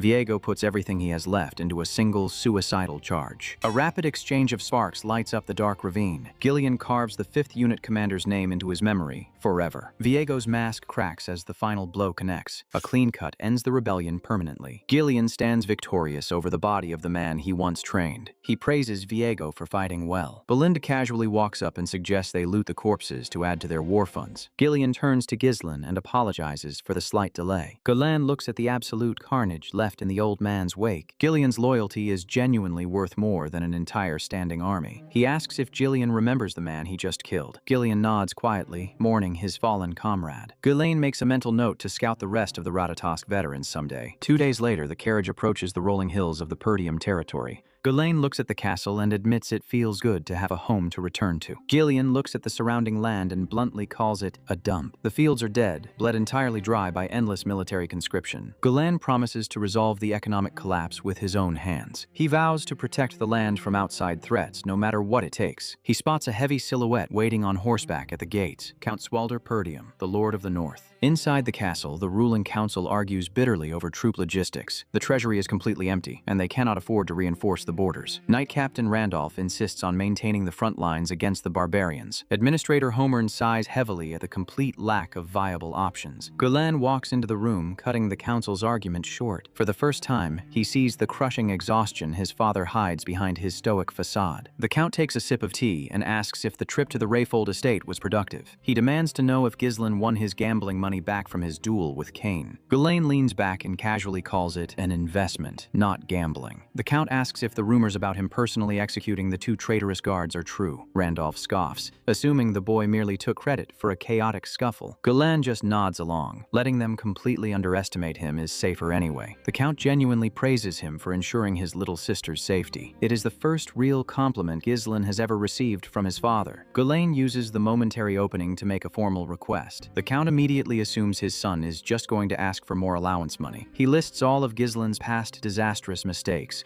like grilling an army horse and melting armor. Ghislain drops the bomb. He wants permission to pioneer the forest of beasts. The answer is an immediate, absolute, and entirely predictable no. The forest is a notorious death trap with absolutely no strategic value to the territory. Gulen leaves the room with Jillian in tow, ending the pointless meeting. He smirks in the hallway. He was just being polite. He doesn't actually need permission. A massive secret lies buried near the forest entrance, an untouched, absolutely pure vein of blue runestone, the ultimate magical catalyst, and easily the most valuable resource on the entire continent. Duke Delphine claimed it in the past life to fund his war. Ghislain is taking it now. He turns to Belinda and gives her an exact order. Hire 200 mercenaries with the extorted gold. He intends to personally filter out the useful ones from the trash. The target is the Cerberus mercenaries, a notorious guild of crazy dogs. They are famous for violently turning on their employers if the pay isn't right. Gulen rides out to their massive, heavily fortified camp on the outskirts of the territory. A lookout spots them through a spyglass and immediately sees an easy mark. The greedy grunts rush forward, planning to rob the noble brat before he can even speak. Gillian steps directly in front of Ghislain. He stomps his foot, releasing a wave of pure physical pressure. The shockwave throws the entire front line onto their backs in the dirt. A towering man in a dark coat pushes through the chaotic crowd. Gulen calmly asks to speak to the captain. The man laughs, swinging a heavy spiked iron ball attached to a thick chain. He hurls the heavy weapon directly at Ghislain's face. Gillian intercepts it perfectly, jamming his dagger straight through the iron chain links. The mercenary's eyes widen as his momentum hits a literal brick wall. Gulen casually orders Gillian to do just enough so they survive the encounter. Gillian violently yanks the chain backward. He drags the massive mercenary forward like a helpless rag doll. A brutal knee to the face shatters the man's guard completely. He lifts the unconscious thug off his feet and slams him down. The impact craters the dirt, ending the threat instantly. The old captain glares at the camp, daring anyone else to try. The remaining mercenaries hesitate, terrified of the scarred giant. Gulen steps forward, thoroughly unimpressed by the welcome. He tells the small fry to scram and fetch their actual boss. The true captain finally emerges from the large command tent. Kaor, leader of the Cerberus mercenaries. Kaor criticizes the noble for lacking basic manners during a visit. Gulen smirks, claiming sudden violence is the best way to tame them. They sit at a rough wooden table to begin the negotiation. Gulen states his purpose clearly, hiring the entire guild to pioneer the forest. The mercenaries whisper nervously. They know it's a notorious suicide mission. They openly mock him, telling the greenhouse noble to go hide back in his castle. Kaor stands up abruptly, putting an end to the conversation. Heavily armored guards draw their weapons and surround the table. Gulen doesn't flinch. He calls their fearsome reputation a complete hoax. Kaor props his foot on the table, arrogantly demanding compensation for the trouble. Gulen retorts that only weaklings make excuses when offered a job. Kaor tells him to empty his pockets and run away while he still can. Ghislain's eyes narrow. He absolutely refuses. Instead, he formally challenges the captain to a Moriana's recognition. Kaor freezes. He didn't expect a sheltered noble to know the old laws. Gulen knows exactly what he's doing. It is a sacred, brutal, mercenary tradition passed down for generations. A fight with a single dagger, absolutely no mana allowed, and arms bound together. Stepping outside the tiny drawn circle is a forfeit. Death is highly common. The loser completely surrenders ignores their will and becomes the winner's loyal dog. Kaur asks how a noble knows this filthy, blood-soaked mercenary tradition. He grins like a maniac, assuming Ghislain just handed him a free, legal victory. A thick, heavy rope is tied tight around their wrists, binding them together. They stand in the dirt circle, the entire mercenary camp eagerly watching. Kaur warns him there is absolutely no backing out now. The exact moment the fight begins, Kaur unleashes a lethal, full-speed, horizontal slash. Ghislain easily slips it. He has survived this exact deathmatch 5 times before in his past life. Kaur is already dead. Kaur opens the duel with a lethal, full-speed, horizontal slash. Ghislain does not even blink. He casually analyzes the trajectory before the blade even finishes moving. The brute's eyes widen. He put his entire back into that opening swing, and he hit absolute air. Kaur pivots violently, trying to catch the boy on the rapid backswing. Ghislain deflects it with insulting ease. The sheer physical size difference between them means nothing. He twists his arm, using the thick binding rope to lock Kaur's momentum. Kaur rips his arm back, tearing the dagger directly toward Ghislain's throat. A flawless, millimeter-perfect slip. Ghislain steps deep inside the giant's guard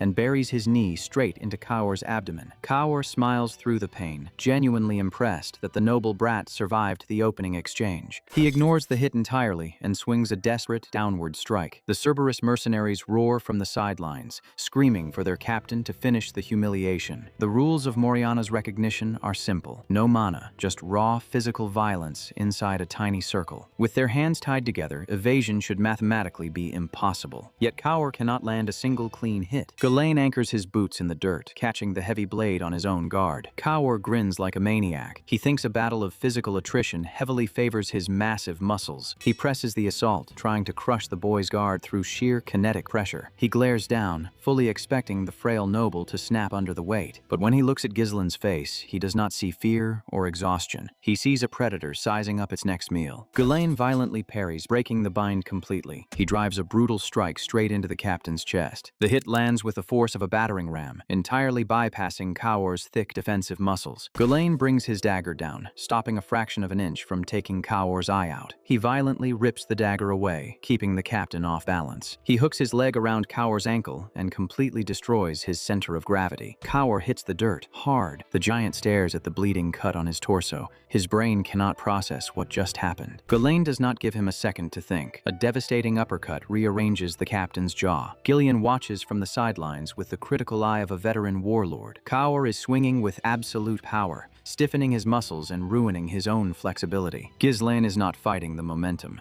He is relaxing into it, flawlessly redirecting the giant's force right back at him. Another crushing blow lands squarely on Kaur's face. Kaur swings blindly from the dirt, entirely abandoning technique for pure, unadulterated rage. Ghislain swats the desperate dagger swipe away like a minor annoyance. The captain realizes with horrifying clarity that he is being played with. He boasts about winning his captaincy through this exact ritual, claiming he knows the brutal laws better than anyone. Ghislain smirks. He loves it when they get arrogant about the rules. Because the ancient law explicitly states that if even 1 foot steps outside the ring, it is an automatic forfeit. Ghislain shifts his weight and violently hurls the massive captain straight toward the boundary line. Kaur grinds his boots into the dirt, stopping himself right before his heel crosses the mark. He launches a desperate, mid-air lunge to reclaim the center of the ring. Ghislain meets him mid-air, driving a brutal kick directly into his chest. Kaur is thrown violently backward, crashing heavily onto the boundary edge. Ghislain stands tall. The match is over. Kaur stares up from the dirt, his pride completely shattered. He tries to argue that he hasn't fully crossed the line yet. Ghislain silences him with a merciless, downward right hook. The captain's head snaps back into the dirt, his consciousness fading instantly. Ghislain holds the bleeding captain down, completely dominating the space. The remaining mercenaries finally snap. Their leader just got humiliated by a teenager. They draw their weapons, deciding to throw away the sacred rules and just murder the brat. The entire guild rushes the circle, intending to hack him to pieces. Gillian steps in front of his lord, raising his massive battle axe. A suffocating wave of killing intent rolls off the old veteran. He promises to slaughter anyone who takes another step. The entire mob freezes in place, genuinely terrified of the scarred giant's pressure. Kaur clutches his bleeding torso, the reality of his total defeat finally sinking in. A flashback hits his shattered mind. He remembers the corrupt nobles who used to treat his men like disposable trash, the The very reason he became a ruthless mercenary was to never bow to a noble again. He looks up at the boy standing over him. This noble is fundamentally different. He stepped into the dirt and fought by their savage laws. Galen holds the binding rope tight, waiting for the final answer. The legendary Cerberus mercenaries have officially been broken. Kaur kneels in the dirt, fully accepting his absolute loss. The blood-soaked contract is placed on the table. Ghislain has secured his private army. He taps the parchment. There are no negotiations, just obedience. Kaur signs his name, officially turning his guild into House Perdium's attack dogs. They shake on it, a brutal, violent agreement between two predators. A few days later, the newly formed expeditionary force arrives at the outskirts of the Perdium territory. The grunts are already complaining, entirely unaware of the absolute hell they are about to march into. Enter Gordon the Muscle, a massive, bald mountain of a man acting as the unofficial representative for the hired swords. He greedily collects a heavy bag of advance hazard pay from the estate. Gordon looks incredibly smug. He thinks this young lord is going to be an easy mark to squeeze dry. Ghislain rides up on horseback, looking like a king surveying his fresh meat. Gordon tries to act tough, flexing his massive chest to intimidate the boy. But the moment he realizes Kaur and the elite Cerberus fighters are acting as the boy's personal escort, his entire attitude shifts. Gordon sweats profusely and nervously introduces himself to the young master. Ghislain looks down at the meathead and introduces himself with absolute authority. Belinda approaches with a grim expression. The preparations for the death march are fully complete. The massive column of heavily armed men stands ready to cross the boundary. Exactly 192 soldiers, a proper vanguard for the horrors ahead. Ghislain addresses the men. He points directly toward the notoriously lethal forest of beasts. Panic instantly ripples through the ranks. That forest is considered a guaranteed death sentence in the north. Ghislain cuts through the noise with a single, undeniable offer to secure their loyalty. He promises 3 times their standard pay if the mission succeeds. Belinda practically has a heart attack. The estate's treasury is already completely drained. Ghislain ignores her panic. He turns his horse toward the dark tree line. It is time to move. He leads from the very front, personally kicking down the rotted deadwood blocking the path. He issues rapid-fire orders. Chop the trees, clear the roots, and move the heavy supply carts forward. He knows exactly where he is going. The map of the hidden runestone vein from his past life is burned perfectly into his memory. He swings his blade, tearing through the dense brush with mechanical efficiency. The mercenaries watch him work in utter disbelief. High nobles do not do manual labor. Belinda asks why he is burning his own stamina on grunt work instead of resting. He replies flatly that time is the one resource they absolutely cannot afford to waste. The deeper they march, the denser and darker the ancient forest becomes. The absolute silence puts Ghislain on edge. This place is famous for endless slaughter, yet they haven't seen a single monster. The twisted trees weave together, blocking out the sun like a creeping, suffocating cage. Gordon flexes while carrying a log, arrogantly assuming the rumors of danger were completely exaggerated. He stops dead. A massive, towering ancient tree completely blocks the narrow path. Ghislain halts the column immediately. The atmosphere just dropped 10 degrees. He orders Gordon to back away from the trunk slowly. Something is very wrong. Gordon ignores the warning and carelessly smashes his log against the bark instead. The ancient tree shudders, twisting its grotesque form upward. Gordon laughs, assuming his immense strength just knocked down a dead plant. A massive, razor-sharp vine whips out from the canopy, moving faster than a flying arrow. It smashes into the ground, completely obliterating the exact spot where Gordon was standing seconds ago. The trunk splits wide open, revealing a horrifying, jagged maw lined with wooden teeth. Multiple thick vines lash out, indiscriminately crushing the terrain around the men. The direst ents, towering apex predators disguised perfectly as the forest itself. A mercenary desperately swings an axe at a vine, but the wood is completely impenetrable. An ent grabs Gordon by the waist and violently hoists him into the air like a rag doll. Ghislain surges forward, channeling dense blue mana directly into his blade. He severs the thick vine in a single, perfectly angled strike. Ghislain roars for the men to snap out of their blind panic and form a defensive perimeter. The mercenaries slam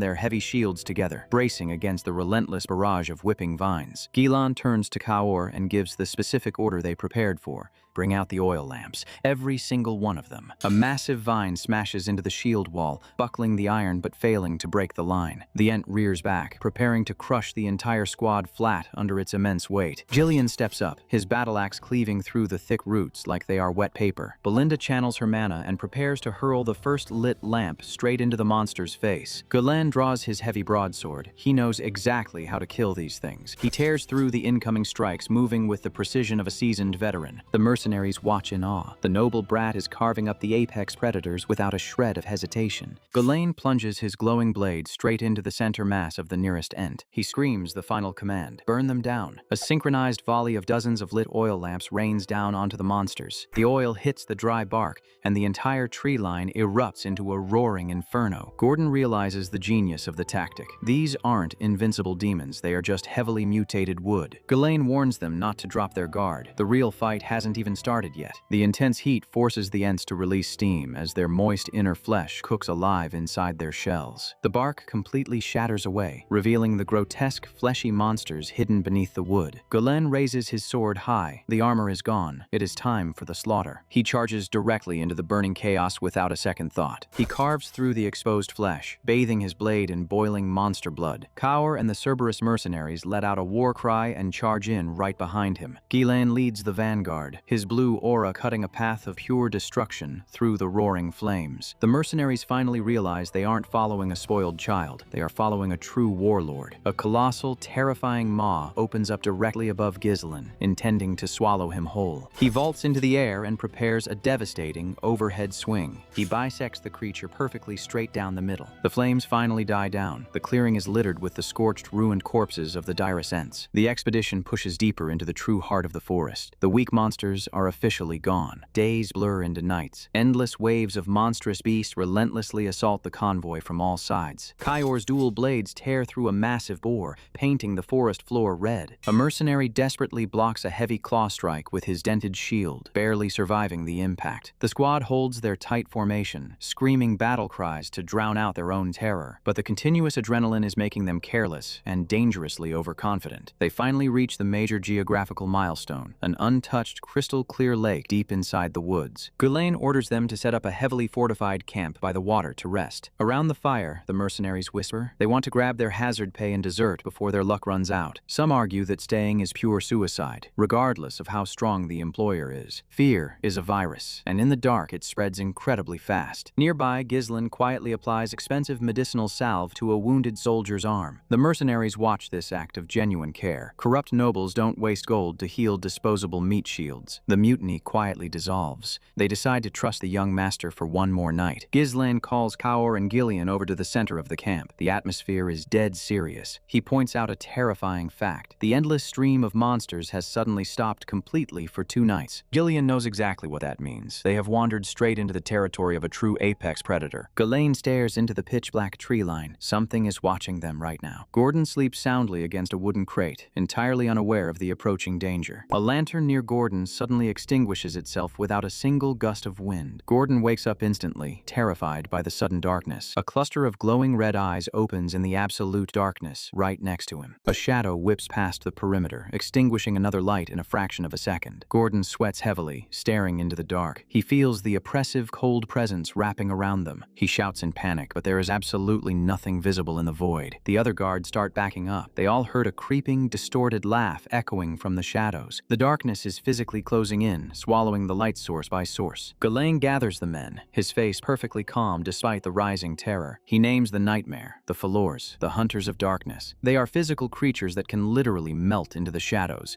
completely immune to standard attacks while hidden. Kaur curses. A stealth enemy that hunts by blinding its prey is the absolute worst possible matchup. Ghislaine tells them this is exactly why he brought so many lanterns. He intends to cluster them and wipe them out at once. He kneels in the dirt and draws out a precise, tactical battle formation for the upcoming slaughter. First, he divides their forces into 3 distinct groups. The defensive vanguard will anchor the center line and absorb the initial shock. The crossbowmen will lay down suppressing fire to stall the enemy charge. And the elite strike force, led by Ghislaine, will tear through the exposed flank. Kaur and Gillian nod, instantly understanding the brutal efficiency of the trap. Ghislaine looks at Belinda. Her role is the most critical piece of the entire puzzle. He screams the final order. Hold the formation at all costs. Do not let them break the line. Heavy footsteps approach. The invisible swarm is finally moving in for the kill. Belinda and Gillian simultaneously tear their scrolls open, flooding them with raw mana. The magic triggers. A blinding, localized surge of energy erupts from the paper. A first circle light spell violently detonates, turning the pitch-black night into a brilliant, blinding noon. The pure radiance rips away the shadows, forcing the monsters entirely out of their stealth camouflage. The Falors shriek in agony, their grotesque, heavily mutated forms fully exposed in the burning light. The crossbowmen unleash a a devastating volley of bolts into the now visible swarm. Galan steps forward, his broadsword glowing with lethal blue mana. The hunt is officially reversed. He gives the final command: annihilate every last one of them. The order is given, and the Perdium vanguard charges without a single trace of hesitation. Galen's blade hums with blue mana as he cuts a clean path through the shadowy limbs. Kaur and Gillian dive directly into the mass of monsters,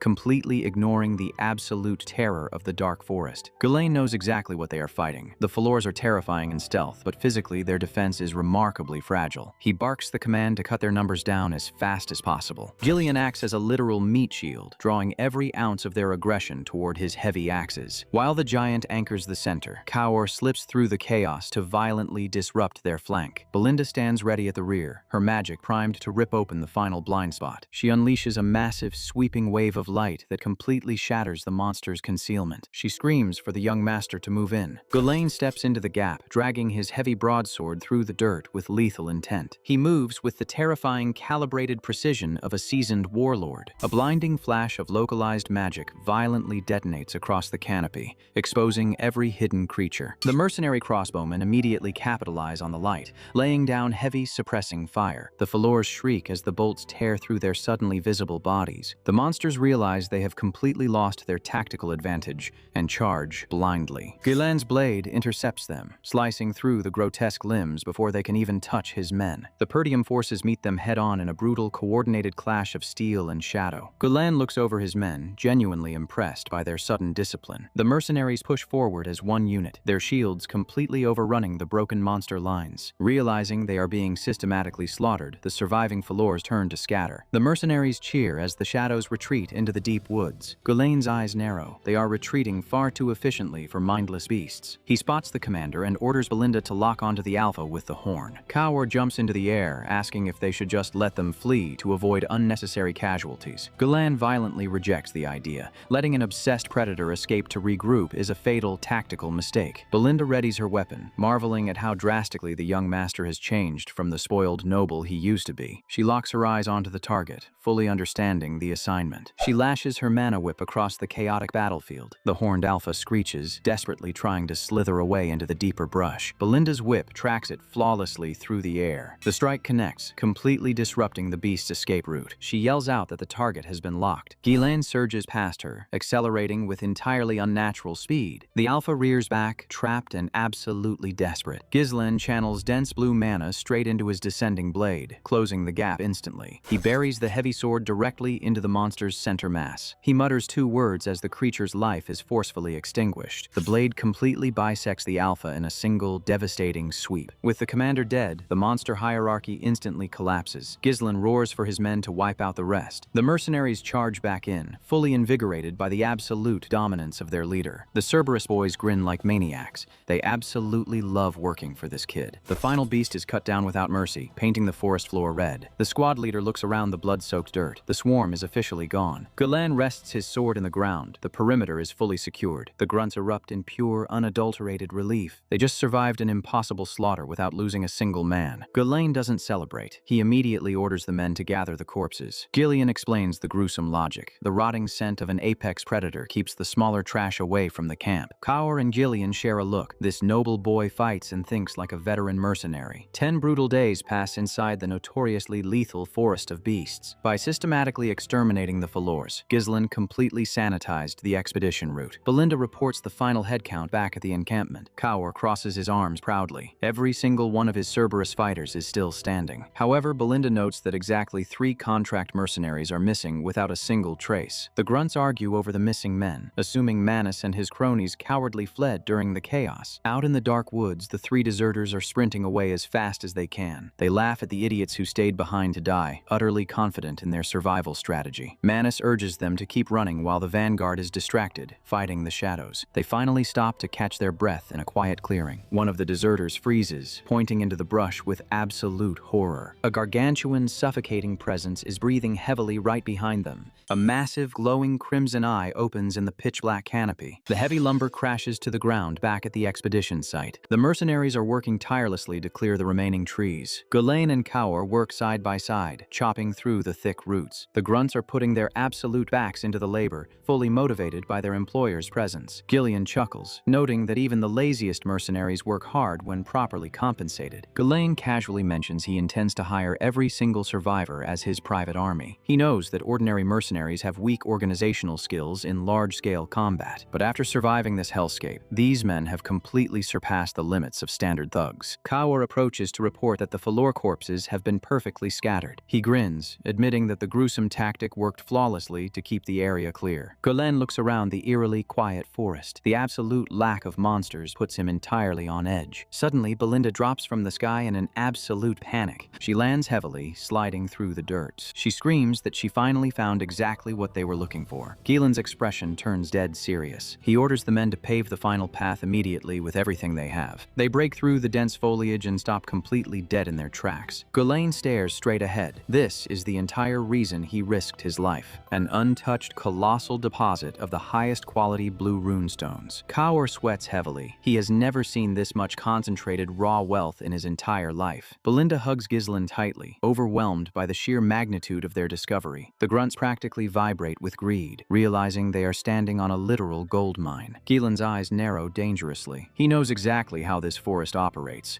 You never find a treasure this massive without something catastrophic guarding it. A colossal shockwave of toxic dust violently displaces the air inside the cavern. Ghislaine screams for everyone to step back instantly. He readies his heavy blade, his instincts screaming at him. He swings his sword, violently clearing the thick fog to reveal the horrifying truth. The cavern floor is entirely carpeted in the massive skeletal remains of lesser monsters. The mercenaries stare in absolute terror at the endless sea of bones. Ghislaine realizes the toxic fumes aren't natural fog. They are highly concentrated, corrosive breath. He roars for the vanguard to prepare for immediate combat. The earth physically fractures as the true master of the mine rises from the depths. The blood python, an endgame nightmare that has absolutely no business being in this part of the woods. Ghislaine orders the men to scatter before they are completely crushed. The massive beast locks its glowing red eyes directly onto him. Ghislaine barely dodges, his cape tearing as he slips past a lethal strike. He channels his aura, plunging his blade directly into the creature's thick hide. The broadsword violently connects with the crimson armor. Kaur watches in sheer disbelief as the mana-infused strike leaves nothing but a shallow scratch. The massive snake rears back and unleashes a pressurized geyser of lethal acid. Ghislaine desperately twists midair, dodging a toxic shower. The acid hits the cavern floor, literally melting the solid rock into a bubbling puddle. Ghislaine braces his sword, entirely on the defensive against the overwhelming mass. He brings his blade up just in time to deflect a devastating lunge. The kinetic impact shatters his stance, pushing him dangerously close to the edge. The python's massive tail sweeps the cavern, violently destroying everything in its path. Belinda screams his name, utterly horrified by the sheer power disparity. The serpent thrashes wildly, crushing the crystal walls and raining debris onto the men. The mercenaries panic, realizing their iron shields are entirely useless against a falling mountain. Ghislaine grits his teeth. The logical, completely rational move is to retreat immediately and return with an army. He stares up at the towering monster. He knows that escaping this far deep into the territory is practically impossible. If he runs away now, every single drop of blood they shed to get here becomes meaningless. He remembers the crushing weight of his past life. He refuses to fail again. His eyes glow with a reckless, desperate light.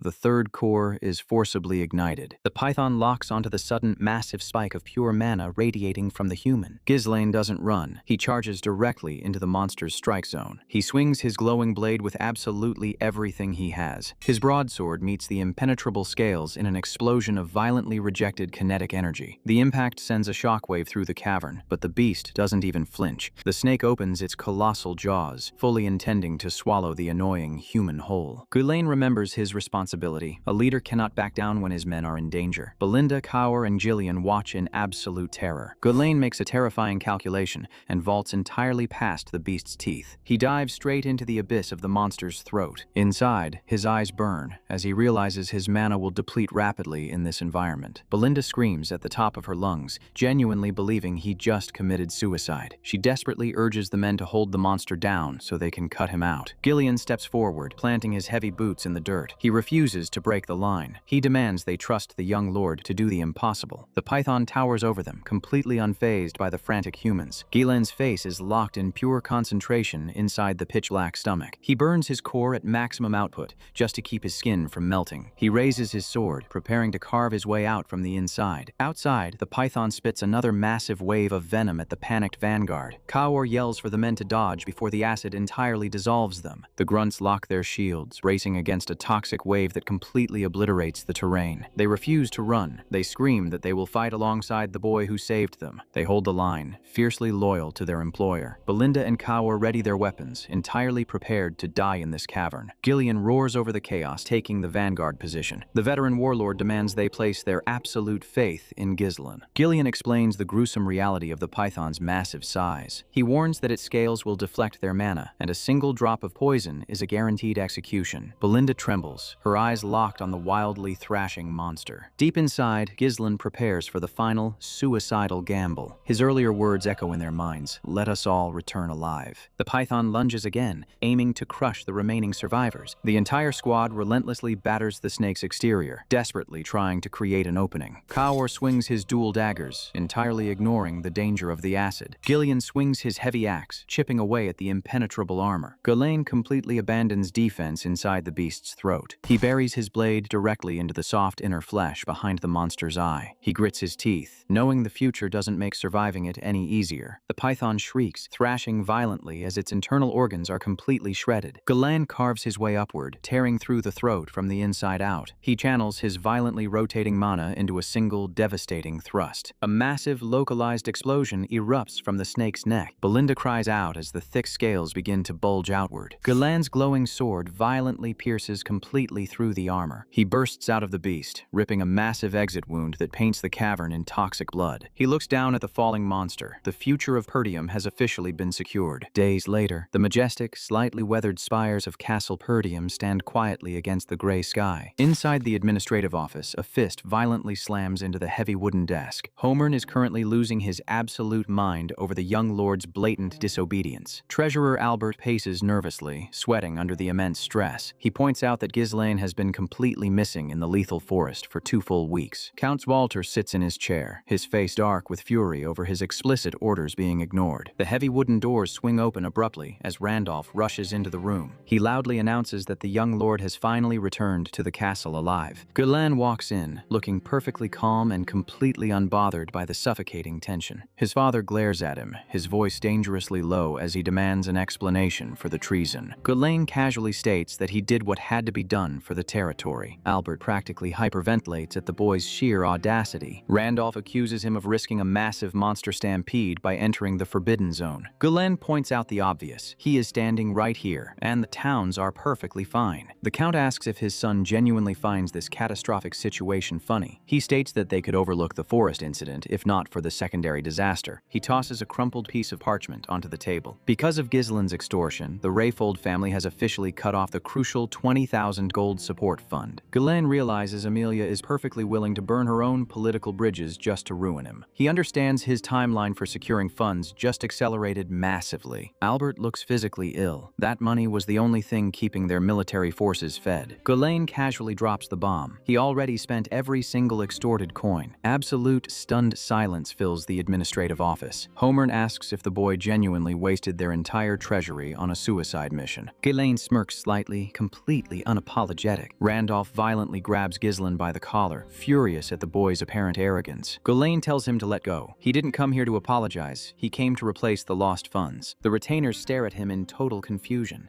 He calls for Belinda to enter the room. She carefully places a heavy, securely locked wooden chest directly onto the central table. The old men watch with bated breath, entirely unsure of what is happening. Ghislaine unlatches it. The room is instantly flooded with an intense, blinding blue glow. The treasurer drops to his knees. It is a cluster of completely pure, uncut, raw runestones. Ghislaine casually confirms they mined it directly from the heart of the forest of beasts. Albert stammers that this handful of stones is incredibly valuable, but nowhere near enough to run the land. Ghislaine points out the window. The massive transport wagons outside are completely packed with it. Homern's worldview shatters. The boy just secured a fortune large enough to buy a small country. Ghislaine tells them this wealth belongs to Perdium, but it comes with a few non-negotiable conditions. Albert and Randolph look at him like he just grew a second head. The knight captain nervously asks what kind of conditions he is demanding. Ghislaine demands the immediate release of his personal guards who were jailed for assisting him. Secondly, he orders the forest to remain strictly prohibited to civilians to prevent rumors. And most importantly, he claims absolute, unquestioned command over the newly hired mercenary forces. Homer immediately objects to a noble maintaining an entirely unregulated private army inside the walls. Galang cuts him off perfectly. This isn't a negotiation, it's the price of their survival. He casually threatens to take his massive fortune and leave if they interfere with his troops. Albert completely panics, begging the others not to chase away the financial savior of the territory. Down in the courtyard, the mercenary commanders wait patiently for the final verdict. Count Swalder watches the hardened killers from his balcony, recognizing their lethal discipline. He realizes these men answer exclusively to his son, not to the crown or the estate. He admits that without these brutal veterans, the entire expedition would have failed completely. He turns back to Ghislain and agrees to let the blatant disobedience slide, but he heavily warns him never to pull a reckless stunt like this without permission again. Galan bows slightly, sincerely thanking his father. The Count walks away. He finally looks like the legendary northern wolf he was always supposed to be. A man who dedicated his entire existence to protecting this barren wasteland. A man who carried the crushing weight of a ruined treasury and a weak military entirely alone, only to die a miserable, completely forgotten death in the previous timeline. Galan orders the convoy to stay fully prepared to move out at a moment's notice. Belinda scolds him heavily. He hasn't slept a wink since he literally jumped out of a monster's stomach. Galan ignores his exhaustion. The moment word spreads about the mine, every vulture in the north will attack. He needs to liquidate the stones and expand his military power instantly. Far away, a messenger pigeon flies rapidly toward a heavily guarded, opulent estate. The secret missive is delivered directly to a shadowy figure seated on a grand throne. The note explicitly confirms that Perdium has successfully secured the runestone deposit. A secret council decides that Perdium is now far too valuable to leave in Count Swalter's hands. They plan to use the convenient death of the Dagard heir as a false flag justification for war. The supreme commander of the Annihilation Force is formally announced. The retainers are entirely shocked when they hear Victor has been assigned to the operation. One council member questions why the ducal house is suddenly intervening directly. The leader silences the room. The orders come directly from Duke Delphine himself. Count Harold Desmond is formally chosen as the executioner to completely eradicate House Perdium. Meanwhile, Lady Amelia is having an absolute meltdown inside her private office. Her petty, vindictive plan to financially ruin Ghislain backfired in the most spectacular way possible. She practically bites her nails off, furious that her extortion attempt only made him richer. She forcefully composes herself, her toxic pride entirely refusing to accept defeat. She glares at the wall. What's done is done. She needs a new strategy. Her advisor points out that Ghislain hasn't had the time to establish a proper distribution network yet. Amelia's eyes flash red. She intends to exploit that exact vulnerability. They know exactly where he has to go. The Crimson Magic Tower is the only buyer rich enough to afford the massive payload. She confidently places a blue flag on the territorial map. She orders the Wildcat traffickers to set up a massive ambush along the main route to steal the entire fortune. The advisor questions if Ghislain might head to the Flame Magic Tower instead. Amelia smiles viciously, entirely convinced that the money-obsessed noble will choose the wealthier Crimson Tower. Back at the Perdium estate, Ghislain violently wakes up in a cold sweat. The memory of the Blood Python deathmatch replays vividly in his exhausted mind. He remembers jumping into the throat to avoid the impenetrable outer scales. The toxic fumes inside the stomach were a completely lethal breathing environment. He knew that if he passed out, his entire future would dissolve along with his body. He had intentionally routed the invading venom directly into his own mana core to survive. The fierce rotation of his third core neutralized the venomous energy before it could melt his organs. It was a delicate, incredibly dangerous manipulation that only a supreme master could pull off. He remembers unleashing the massive internal explosion that finally killed the beast. He sits up in bed, snapping completely back to the present. Elena practically tackles him, telling him he was entirely unconscious for 2 full days. She lightly smacks his chest, furious that he made her worry so much. Once alone, Ghislain inspects his physical condition under the heavy bandages. He is amazed. Despite the unimaginable strain, his body feels entirely rejuvenated. He clenches his fist, realizing his natural resilience has increased massively. He summons his aura and realizes the Python's latent energy was entirely absorbed by his core during the neutralization process. It is a completely absurd method of rapid growth he never discovered in his previous life. But there is zero time to test his new strength. The runestones must be sold immediately. He needs to call his mercenary commanders and mobilize the convoy tonight. Count Swalder enters the room room, checking on his son's recovery. The Count looks genuinely relieved to see the boy standing on his own 2 feet. He awkwardly clears his throat, completely unused to expressing fatherly concern. He asks Gislan if he has a moment to speak privately. He tells his son he has a specific request and tells him to follow him outside. Ghislaine follows, surprised. This is the first time they have ever spent one-on-one time together. They stand across from each other in the private, open-air sparring ring. Ghislaine remembers a quiet conversation with his mother from when he was very young. She had explained that the Count could never show his true, honest emotions to anyone. He had to remain an absolute, unshakable pillar for the frozen north,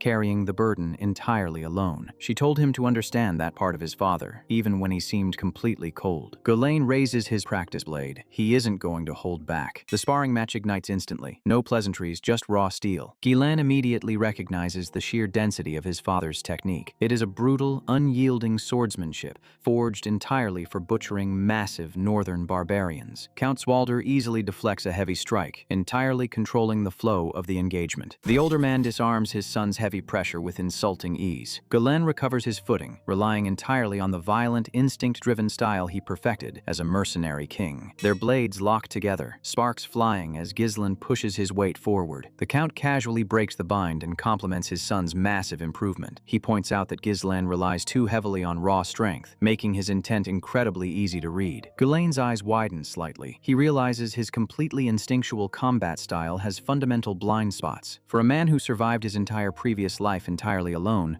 receiving genuine, constructive guidance feels entirely foreign. The Count's cold exterior softens. He admits he originally brought him out here to scold him for breaking the rules. But after crossing swords, he sees that Gislan is finally looking toward the future of the territory. He tells his son to keep doing exactly what he's doing, officially recognizing him as the successor. Ghislaine remembers that his father originally mentioned a specific request. The Count awkwardly averts his eyes, asking if Gislan has any extra funds to spare for the castle repairs. Later that afternoon, Ghislaine arrives at the mercenary encampment outside the walls. The hardened killers cheer loudly, deeply respecting the boy who led them through hell and brought them back rich. Gillian proudly reports that his daughter Rachel can finally walk again, thanks to the medicine. Ghislaine gathers his corps commanders in the war tent. The pleasantries are officially over. He lays out the grim reality. The ducal family and Count Desmond are already mobilizing for a total war. He explains that there are entirely too many enemies surveilling Perdium to prepare a proper defense in time. Gillian immediately understands. The discovery of the mine makes Perdium the most valuable target in the north. Ghislaine states they cannot trust the local vassals yet, as the enemy might already have spies inside the castle. It will be a brutal, entirely uphill battle. Kaur and Gillian don't even blink. War is just another business opportunity to them. Gillian formally swears to fight alongside the young lord until the absolute end. Ghislaine announces the final route. They are absolutely not going to the Crimson Magic Tower. He deliberately chooses the Flame Magic Tower, a faction that is currently in severe decline. He completely outsmarts Amelia's plan, knowing the enemy will heavily ambush the obvious route to Crimson. Flame will cause far less friction, allowing them to secure the funds without fighting a completely unnecessary battle. The convoy travels smoothly under the cover of night, completely bypassing the waiting assassins. The magical city is a wealthy, bustling metropolis,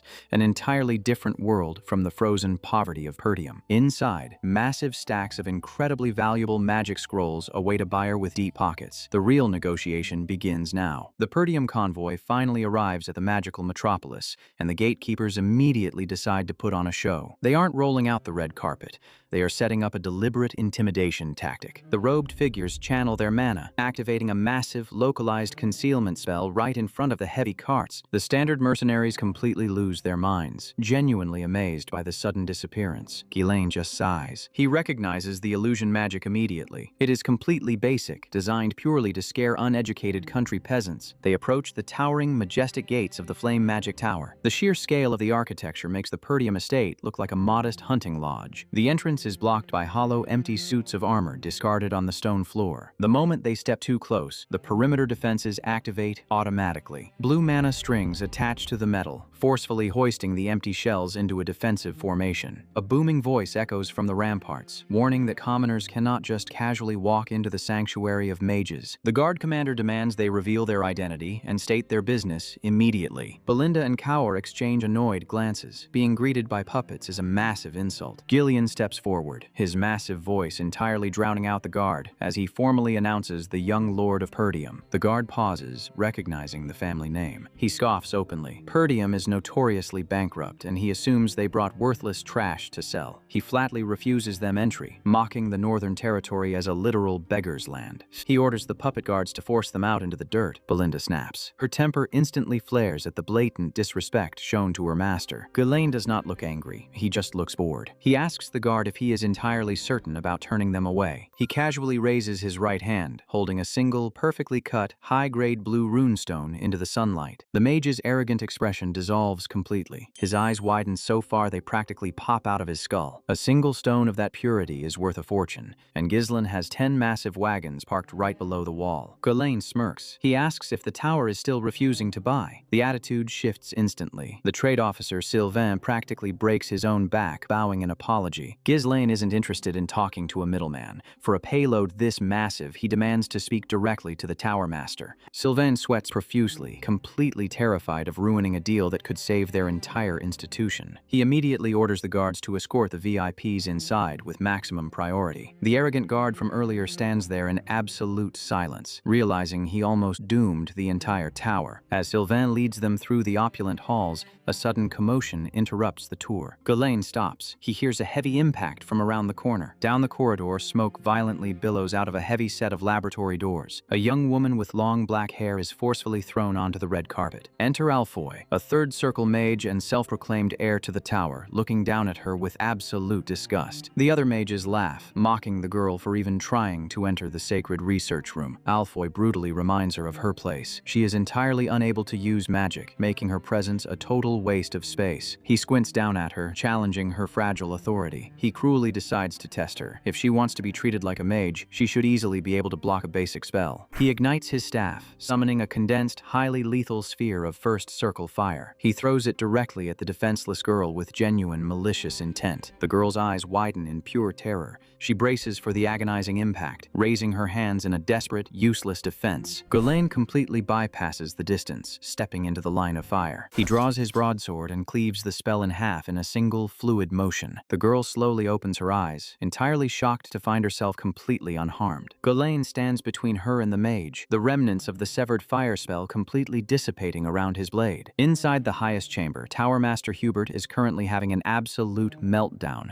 over his depleted treasury. The elders bicker amongst themselves, fully aware they are rapidly losing ground to the Crimson Magic Tower. The lack of proper distribution lines has left their supply severely crippled. Hubert points an accusing finger. Without raw runestones, their entire magical curriculum is dead in the water. The heavy doors swing open abruptly. Sylvain bursts into the room, entirely ignoring protocol. He screams that a merchant just arrived with an incomprehensible amount of pure runestone. Back in the hallway, Alfoy launches another volley of fire, utterly furious that a random swordsman blocked his attack. Ghislaine effortlessly parries the second spell, violently redirecting the kinetic energy straight into the floor. He splits the flame entirely, parting the sea of fire like it weighs nothing. Alfoy screams, demanding to know who this arrogant brat is. He prepares to cast a much heavier spell, completely unhinged. He doesn't get the chance. Belinda's mana whip snaps across his face with ruthless precision. She glares down at him, her eyes glowing with absolute fury. Alfoy shrieks in agony as the stinging lash completely humiliates him in front of his peers. Hubert sprints into the hallway, demanding to know what the absolute chaos is about. He stops dead. The scene is a complete disaster. Belinda presses her boot firmly into the pathetic mage's back. Nobody attacks her young master and walks away. Alfoy immediately plays the victim, whining to his master. He falsely claims these barbaric intruders assaulted him while he was just trying to secure the laboratory. Belinda scoffs openly. She calls him out for crying like a pathetic child. Ghislaine watches the exchange, completely unbothered by the rising tension. Hubert's aura instantly flares. He threatens to burn the intruders to crisp for violating the tower's sacred grounds. Belinda nervously glances at Ghislaine. The old man is a legitimate threat. Ghislaine steps forward, calmly placing his hand on his chest. He officially introduces himself as the heir of Perdium. He casually states that he came here to trade runestones. Alfoy freezes. He realizes he just attacked the exact person the Tower Master desperately needs. Hubert leads them outside to inspect the cargo. He walks past the gates and completely loses loses his composure. 10 massive reinforced carts, absolutely overflowing with raw, uncut wealth. The elders practically hyperventilate. This isn't just a supply drop, this is enough to power the tower for an entire year. Hubert's eyes roll back in sheer ecstasy. With this payload, he can finally crush the rival Crimson Tower. Kaor glares at him, completely disgusted by the old man's transparent greed. The dark-haired girl watches in absolute awe. She has never seen this much concentrated mana in her entire life. Hubert immediately tries to regain his leverage. He forcefully tells her to shut up and go back inside. He turns back to Ghislain, his face hardening as he tries to play it cool. Ghislain does not break eye contact. He knows exactly what this old fox is trying to do. The elders aggressively back up their master, pretending the raw materials might be defective fakes to drive the price down. Belinda's jaw drops. She cannot believe they are insulting the treasure they nearly died to secure. The elders cross their arms, claiming they cannot trust the word of a rural merchant. Ghislain isn't playing this game. He casually shrugs and assumes they just aren't interested in buying. He turns his back, ordering his men to pack up and leave immediately. Hubert completely panics. His desperate bluff just spectacularly backfired. He quickly backpedals, suddenly offering to buy the entire payload out of the sheer generosity of his heart. But he stubbornly adds that he will buy it slightly below the standard market rate. Ghislain ignores him entirely. He orders Kaor to pack up 9 of the carts and leave only 1 behind. Hubert's brain short-circuits. He demands to know why the boy is suddenly taking the treasure away. He reaches out, desperately trying to stop the wagons from moving. Ghislain flashes a predatory smile. He politely explains that since Flame isn't interested in the bulk, he will just take the rest somewhere else. Hubert's face contorts in absolute horror. He realizes exactly where the boy is going. Giving that much power to his rival is a permanent death sentence for the Flame Tower. Ghislain's expression is entirely cold. The trap has officially closed. They relocate to the grand meeting room. The entire hierarchy of the Flame Tower is present. Hubert proudly introduces his elders, heavily implying that Perdium should be intimidated by a room full of Fifth Circle masters. Ghislain compliments them dryly, sounding completely unimpressed by the flex. Hubert sits back, trying to regain control of the room. He drops the pleasantries and demands to know exactly how much the boy wants for the entire supply. Ghislain raises 2 fingers. He wants double the standard market price. The elders erupt in outrage. They accuse him of being a greedy, uneducated child who doesn't understand basic commerce. Hubert insists that a negotiation requires compromise from both sides. Ghislain refuses to yield a single inch. This isn't a negotiation. He is dictating terms to a desperate buyer. Hubert's magical pressure leaks into the room. He warns the boy that playing games with a Sixth Circle master has fatal consequences. Ghislain stands up instantly. He completely rejects the old man's heavy-handed threat. He flatly states that if double is too expensive, the Crimson Tower will gladly pay it. He turns his back, entirely prepared to walk out the door. Hubert swallows his massive pride. He forcefully agrees to the double price just to keep the boy in the room. Ghislain pauses. He looks back at the sweating tower master. He casually mentions that the double price is only for 1 single cart. Hubert completely loses his mind. He needs the entire convoy, not just a fraction. Ghislain explains basic economics. If he sells 1 cart to Crimson for double, the scarcity means he can sell the rest for triple. Hubert slams his hands on the desk. The financial extortion is absolute. Ghislain sits back down, completely controlling the flow of the entire room. Hubert frantically agrees to bring the money immediately, practically begging him to stay. Ghislain holds up his hand. The money was just the beginning. He hasn't even listed his real conditions yet. He points directly at the Tower Master. He wants 1 specific asset. He wants Vanessa, the powerless girl from the hallway. He wants her as his exclusive personal mage. Later that night, the Perdium escort camps safely in the wilderness. The massive payload has been fully secured. The mercenaries relax by the fire, entirely satisfied with the massive payday. Gillian turns the roasting meat, casually asking if Ghislain has ever heard the terrifying rumors regarding a woman named Vanessa. In the future timeline, Vanessa is known universally as the Red Nightmare, a catastrophic 7th Circle pyromaniac who burned half the northern continent to ash. Ghislain takes a drink, his face entirely unreadable. He knows exactly who she becomes. Gillian explains the bizarre rumor. She achieved supreme magical power, not through standard circles, but through an ancient mana cultivation technique. She became a walking disaster, incinerating everything in her path out of pure madness. A mage using nightly breathing techniques is considered completely insane by academic standards. Ghislain stares into the flames. He is genuinely curious to see her true potential. In his past life, he found her far too late, after her unstable magic had completely destroyed her mind. Her unique body was fundamentally incompatible with standard magic, but her raw capacity was utterly limitless. Belinda listens quietly. The girl they met didn't look like a weapon of mass destruction. A flashback to the negotiation room reveals the elders villagers' reaction. They happily treated the girl like a convenient piece of disposable garbage to sweeten the deal. But Ghislain added his final, non-negotiable condition. He demanded the deployment of elite battle mages directly to Perdium. The terms were absolute: triple the price, a year of military support, and Vanessa. Kaur and Belinda tense up. Requesting military assets means a territorial war is imminent. Hubert's aura flares dangerously. He accuses the boy of trying to drag the neutral magic tower into a bloody political conflict. The Tower Master roars that deploying mages to a frontline war violates the kingdom's fundamental laws. Kaur and Jillian instantly draw their weapons, fully prepared to slaughter the old man if he takes one more aggressive step. The sheer density of Hubert's six-circle mana physically suppresses the room, cracking the floorboards beneath Ghislain's boots. Ghislain doesn't even flinch under the pressure. He casually reveals that Perdium didn't just find a few carts of runestones, they found a massive, untouched natural vein. He understands that vultures from across the north are already circling his territory to steal it. He offers Hubert total monopoly over the entire mine, provided they supply the military force needed to defend it. Hubert realizes the stakes immediately. Exclusive access to that mine guarantees Flame will dominate the continent forever. The old man's eyes glow with unchecked greed. The laws of the kingdom mean absolutely nothing in the face of unlimited power. They shake on it. The alliance between Perdium and the Flame Tower is officially locked in blood and gold. Hubert immediately designates Alfoy to lead the military deployment to Perdium. He privately instructs the arrogant heir to keep a close eye on the mine and to cowardly retreat the second the war looks unwinnable. Alfoy smirks, fully intending to exploit the rural peasants for his own gain. He glares at Ghislain behind his back, completely unaware of the absolute hell he just signed up for. The Perdium forces finally arrive back at their towering, heavily fortified castle walls. Alfoy looks at the ancestral fortress with pure disdain, openly calling it a miserable, uncultured dump. He arrogantly tells Ghislain to be grateful that a supreme third circle master is gracing their pathetic land. Alfoy adjusts his glasses, demanding absolute respect. Ghislain completely ignores the idiot and asks where Vanessa is. The girl is currently struggling to carry an absurd amount of heavy luggage across the courtyard. She drops the heavy bags entirely exhausted from the brutal march. She nervously greets her new lord, panting heavily. Alfoy scoffs, stating that since she can't cast magic, doing manual labor is the only thing she's good for. Ghislain steps forward and violently kicks the heavy suitcase out of her hands. He grabs Alfoy tightly by the face, completely shutting the arrogant mage up. He coldly informs him that Vanessa is now his exclusive personnel,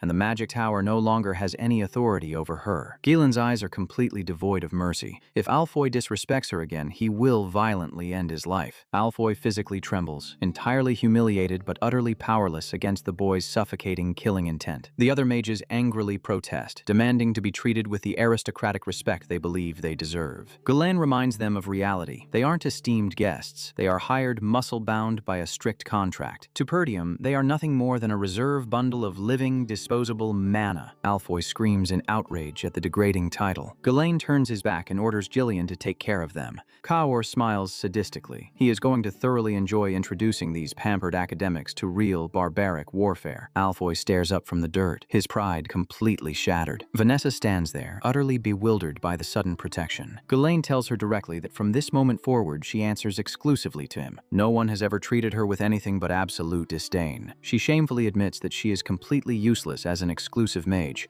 because she cannot feel or cast any magic. Ghislain just tells her to follow him. They stand inside a quiet stone courtyard, far away from the chaos. She nervously explains that despite years of obsessive study, she only understands theory up to the fifth circle. She clutches her heavy staff defensively, utterly convinced that her lack of talent makes her a worthless burden. She remembers the endless nights spent reading theory in the dark, desperately hoping to feel just a single spark of mana. And now, with her only supportive teacher dead, she believes she has been completely discarded by the world. Ghislain points out the fundamental flaw. Magic requires physical circulation, and her body is fundamentally incompatible with standard circles. He looks at her with genuine understanding. Her intense, desperate effort wasn't wasted. She just needs a different path. A flashback of the apocalyptic future flashes through his mind. A woman driven completely insane by untested power. He announces he will teach her a knight's mana cultivation technique. Vanessa is entirely shocked, Knights and mages use fundamentally opposing methods to control their internal energy. She stammers that mixing the two disciplines could permanently cripple her mana veins for the rest of her life. Galen extends his hand toward her, offering absolute certainty. She stares at him, her entire life of failure weighing heavily on her shoulders. She clenches her fist. If this is the only way to finally grasp the magic she has desperately yearned for, she will risk it. She kneels on the cold stone, entirely placing her life in his hands. Galen rolls up his sleeves, fully preparing to execute the dangerous transfer. In his past life, she fell into an endless abyss of madness because she had no one to guide her overwhelming talent. He places his hand firmly against the center of her back to forcefully inject his own aura. A massive surge of pure blue mana aggressively burns into her dormant pathways. Vanessa screams as the searing heat forcibly overrides her stagnant veins. Ghislaine yells at her to close her mouth and focus entirely on the internal flow. She grits her teeth, forcing the violent energy to circulate across every edge of her being. Her eyes snap open. For the very first time in her entire life, the void inside her is filled with absolute light. A brilliant, localized explosion of pure, magical energy erupts from her body, illuminating the entire courtyard. The theory she studied for years finally aligns perfectly with the physical manifestation of her newly awakened mana. She remembers her old teacher, realizing she finally proved him right. Tears stream down her face. The crushing weight of a lifetime of mockery and failure completely dissolves. Ghislaine steps back, allowing her to fully process the sheer magnitude of her own achievement. He promised her that one day the light would find her, and he delivered. He extends his hand to help her up. Vanessa reaches her hand out toward the blinding energy. The red nightmare has officially been averted. She collapses onto the stone floor, completely exhausted, but entirely at peace. Somewhere in the territory, the Perdium soldiers are loudly celebrating their recent survival. Inside the crowded barracks, the atmosphere is loud and entirely unruly. A soldier swings his practice sword wildly, drunk on adrenaline. Gordon easily deflects the blow, throwing the young recruit entirely off balance. Gordon laughs heartily. The men's morale is at an absolute peak, hardened by the brutal standards of Ghislaine's new army. He stands victorious, entirely ready for whatever violence comes next. A mercenary slams his mug down, perfectly content with the upcoming war. Out by the quiet river, Gillian enjoys a rare, peaceful moment of fishing. He spots a shadow approaching from the tree line. The peace is officially over. Victor, the estate's messenger knight, looks completely exhausted. He drops his heavy helmet into the dirt, entirely out of breath. Back at the castle, Victor kneels before Count Swalter to deliver the fatal news. He presents the formal declaration. Count de Garde officially accuses Ghislaine of murdering his son, Gilmore. The Black Wolf banner of war is violently raised against Perdium. The Perdium vassals are entirely outraged.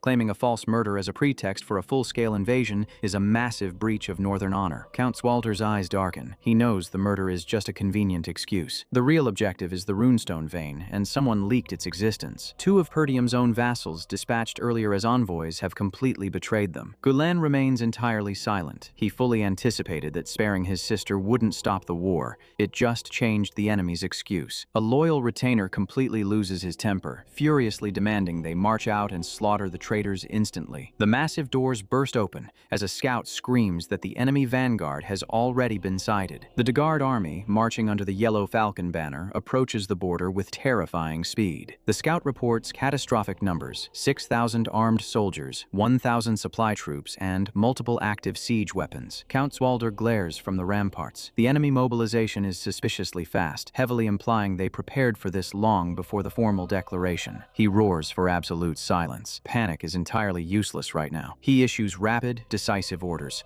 Lock the gates, secure the civilians, and place every able-bodied soldier on the defensive wall immediately. The yellow banners fill the horizon. The siege of Perdium has officially begun. Count Tamos de Garde rides to the front of the massive formation. The massive, bearded warlord smiles greedily at the ancestral fortress. He screams up at the wall, falsely mourning the treacherous death of his useless son to justify his blatant land grab. He demands Zwalter surrender the entire territory as compensation for the fabricated murder. He falsely promises to end things peacefully if they immediately open the gates. The Perdium retainers furiously reject the obvious lie. Ghislaine watches quietly from the side. The siege weapons prove they came to trample Perdium completely, regardless of surrender. Count Swalter steps forward, firmly denying the false accusation against his son. Tamos sneers. The legendary Northern Wolf is finally cornered. He mocks the Count, entirely confident in his overwhelming numerical advantage. The retainer fiercely begs for for permission to launch a suicidal countercharge to protect the estate's honor. Zwalter firmly denies the request. Charging into a massive, heavily fortified numerical disadvantage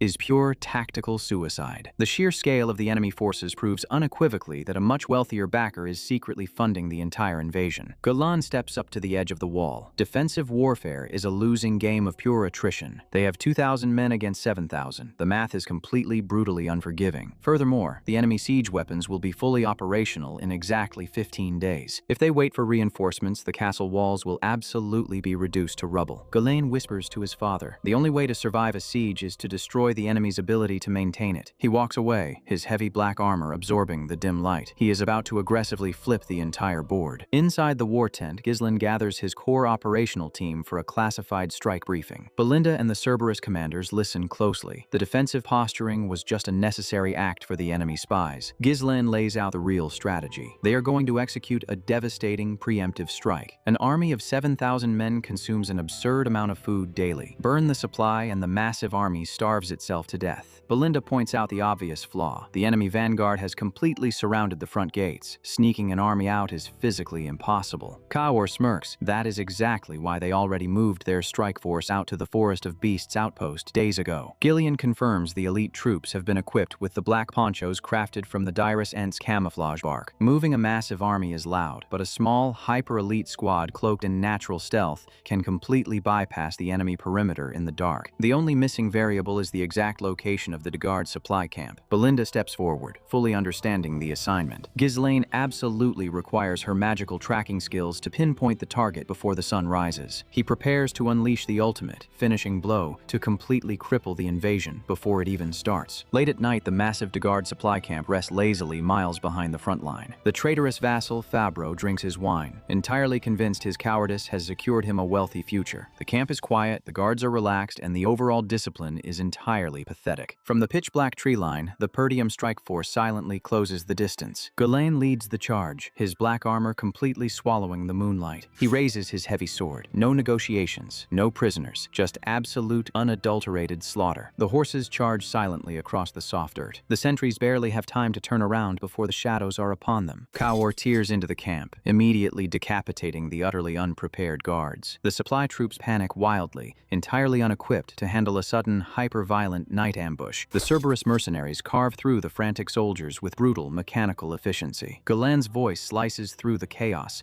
ordering his men to spare absolutely no one. Fire rapidly spreads across the tent, illuminating the slaughter. Fabro stumbles out of his luxury tent, genuinely unable to process how they were flanked so completely. He screams for his bodyguards to protect him and stop the bleeding, but his guards are already being systematically dismantled by Kaor's overwhelming dual-blade assault. Fabro desperately turns to run into the dark woods to save his own miserable life. He doesn't make it 3 steps. Kaor's heavy strike completely shatters his escape attempt. He hits the dirt hard, bleeding and completely defenseless. Belinda rides out of the smoke, looking down at the pathetic, groveling traitor. Fabro realizes he is staring at the very people he completely sold out. The entire supply infrastructure is rapidly burning to the ground, entirely erasing the Degard army's lifeline. Belinda stares at him with absolute disgust. Fabro drops to his knees, crying and violently begging for a fraction of mercy. Ghislaine stares down at him, his face as cold as the northern wind. He demands to know exactly who funded the invasion. Fabro practically breaks his own jaw answering. It was the Desmond family. Ghislaine's eyes narrow. Count Desmond, the ducal house's chosen executioner, has finally revealed his hand. Fabro desperately attempts to bargain, falsely claiming that his inside knowledge makes him highly valuable to Perdium. He laughs nervously, genuinely believing he can slime his way out of a treason charge. Galen's broadsword hums through the air, violently ending the conversation. Ghislaine sheathes his blade. He does not negotiate with traitors who sell out their own land. He stares into the roaring flames. Anyone who marches against Perdium will receive absolutely nothing but death. Kaor approaches the young lord, his dual daggers dripping. The camp is completely neutralized. He asks for the next operational target. Ghislaine doesn't hesitate. They are heading straight for the back of the enemy's main siege line. The Degard army is entirely focused on launching their siege weapons,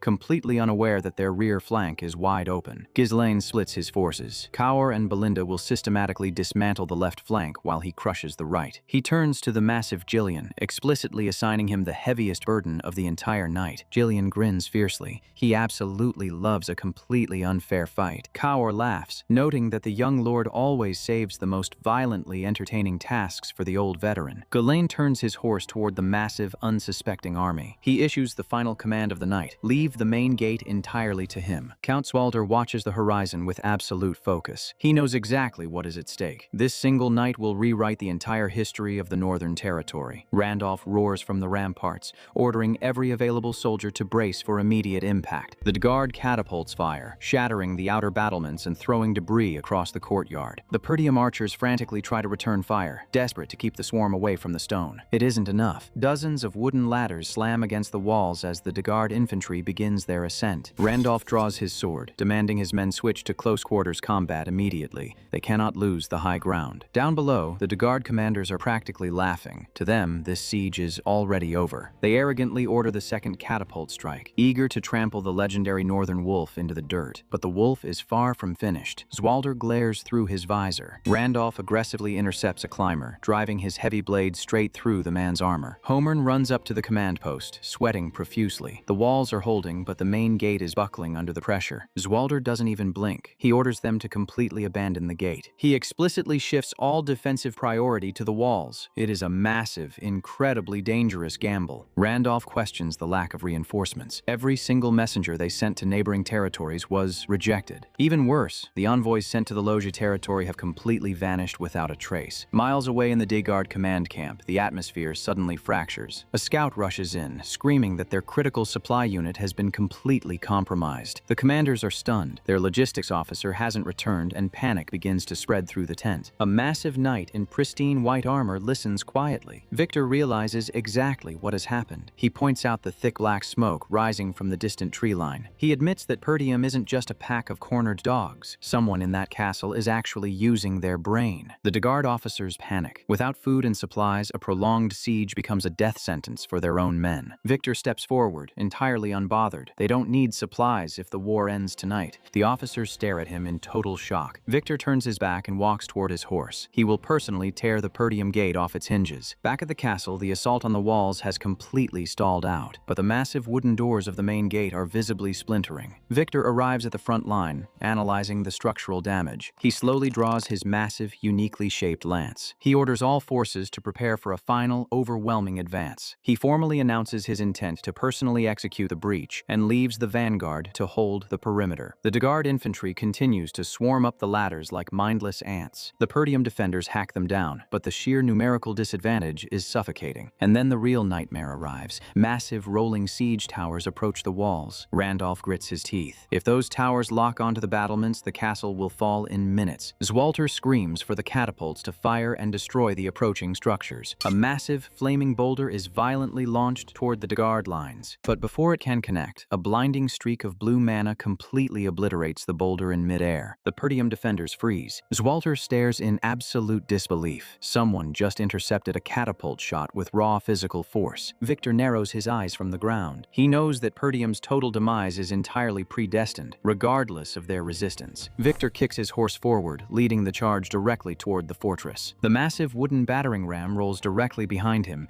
entirely focused on the damaged entrance. Inside the courtyard, the Perdium defenders tightly lock their shields, bracing for the inevitable breach. The heavy ram slams into the outer doors with apocalyptic force. Zwalder realizes their time is running out. He quietly prays for his son to hurry. Another catastrophic impact echoes through the stone, warping the iron hinges. The flame tower mages cower in the courtyard, entirely useless in a physical siege. Alfoy screams like a petulant child, furiously demanding to know why elite academics are stuck in a war zone. A Perdium knight firmly orders him to stay put and do his job. Vanessa stands perfectly still, her heavy staff clutched tightly in her hands. Alfoy turns his frustration on her, mocking her for actually believing in the young lord's plan. She doesn't flinch. She fully believes Ghislaine will return victorious. Alfoy violently berates her, completely unhinged by his own cowardice. Vanessa refuses to break eye contact. A flashback reveals her struggling to cast a simple light spell in the courtyard just days ago. She apologizes to Ghislaine, ashamed that her newly awakened mana is still so weak. Ghislaine casually ignores her apology and tells her to follow him. He leads her to the mercenaries, who are currently shoveling dirt behind the castle. Vanessa looks down, utterly confused by the sparkling blue light underneath the soil. Alfoy is forced to dig with his bare hands, absolutely furious at the manual labor. Vanessa stares at the massive cluster of raw, uncut runestones they buried in secret. Ghislaine lays out the brutal reality. In a war of numbers, Perdium is destined to lose lose the gate, but he doesn't plan on fighting fair. Vanessa slowly realizes the sheer scale of the magical bomb he wants her to build. In the present, Vanessa slams her staff directly into the center of the intricately drawn runes. Alfoy drops to the floor, recognizing the terrifying complexity of the spell. Vanessa channels the stolen runestone energy directly into her own pathways. Gilin's words echo in her mind. He trusts her to be his ultimate weapon. Outside, Gislin's terrifying black steed completely overruns the Dagard rear flank. The enemy crossbowmen desperately try to hold the line against the sudden assault. Randolph spots the familiar armor from the walls and screams in pure relief. The right flank explodes as the Perdium cavalry violently breaks the enemy formation. Zwalter recognizes the Black Knight instantly. The counterattack has arrived. Gilin rides with the terrifying, entirely unnatural speed of a veteran warlord. Victor watches the chaos unfold, remaining perfectly still. The Dagard soldiers finally process that they are being slaughtered from behind. Gilin's sword carves through the crowd like a scythe through wheat. The crossbowmen frantically pivot, aiming directly at the approaching young lord. Ghislaine doesn't even slow down. His blade hums through the air, perfectly bisecting the lethal volley. The soldiers stare in absolute disbelief as he literally flies over their heads. His horse vaults the front line, crushing soldiers beneath its heavy hooves. The Dagard infantry is violently thrown into the air, their armor completely shattered by the kinetic impact. The survivors panic, genuinely believing they are fighting a monster. Ghislaine readies his heavy broadsword for the next strike. He screams up at the walls, officially signaling the start of the Perdium counterattack. The mercenary forces flood into the breach, turning the neat siege lines into a total bloodbath.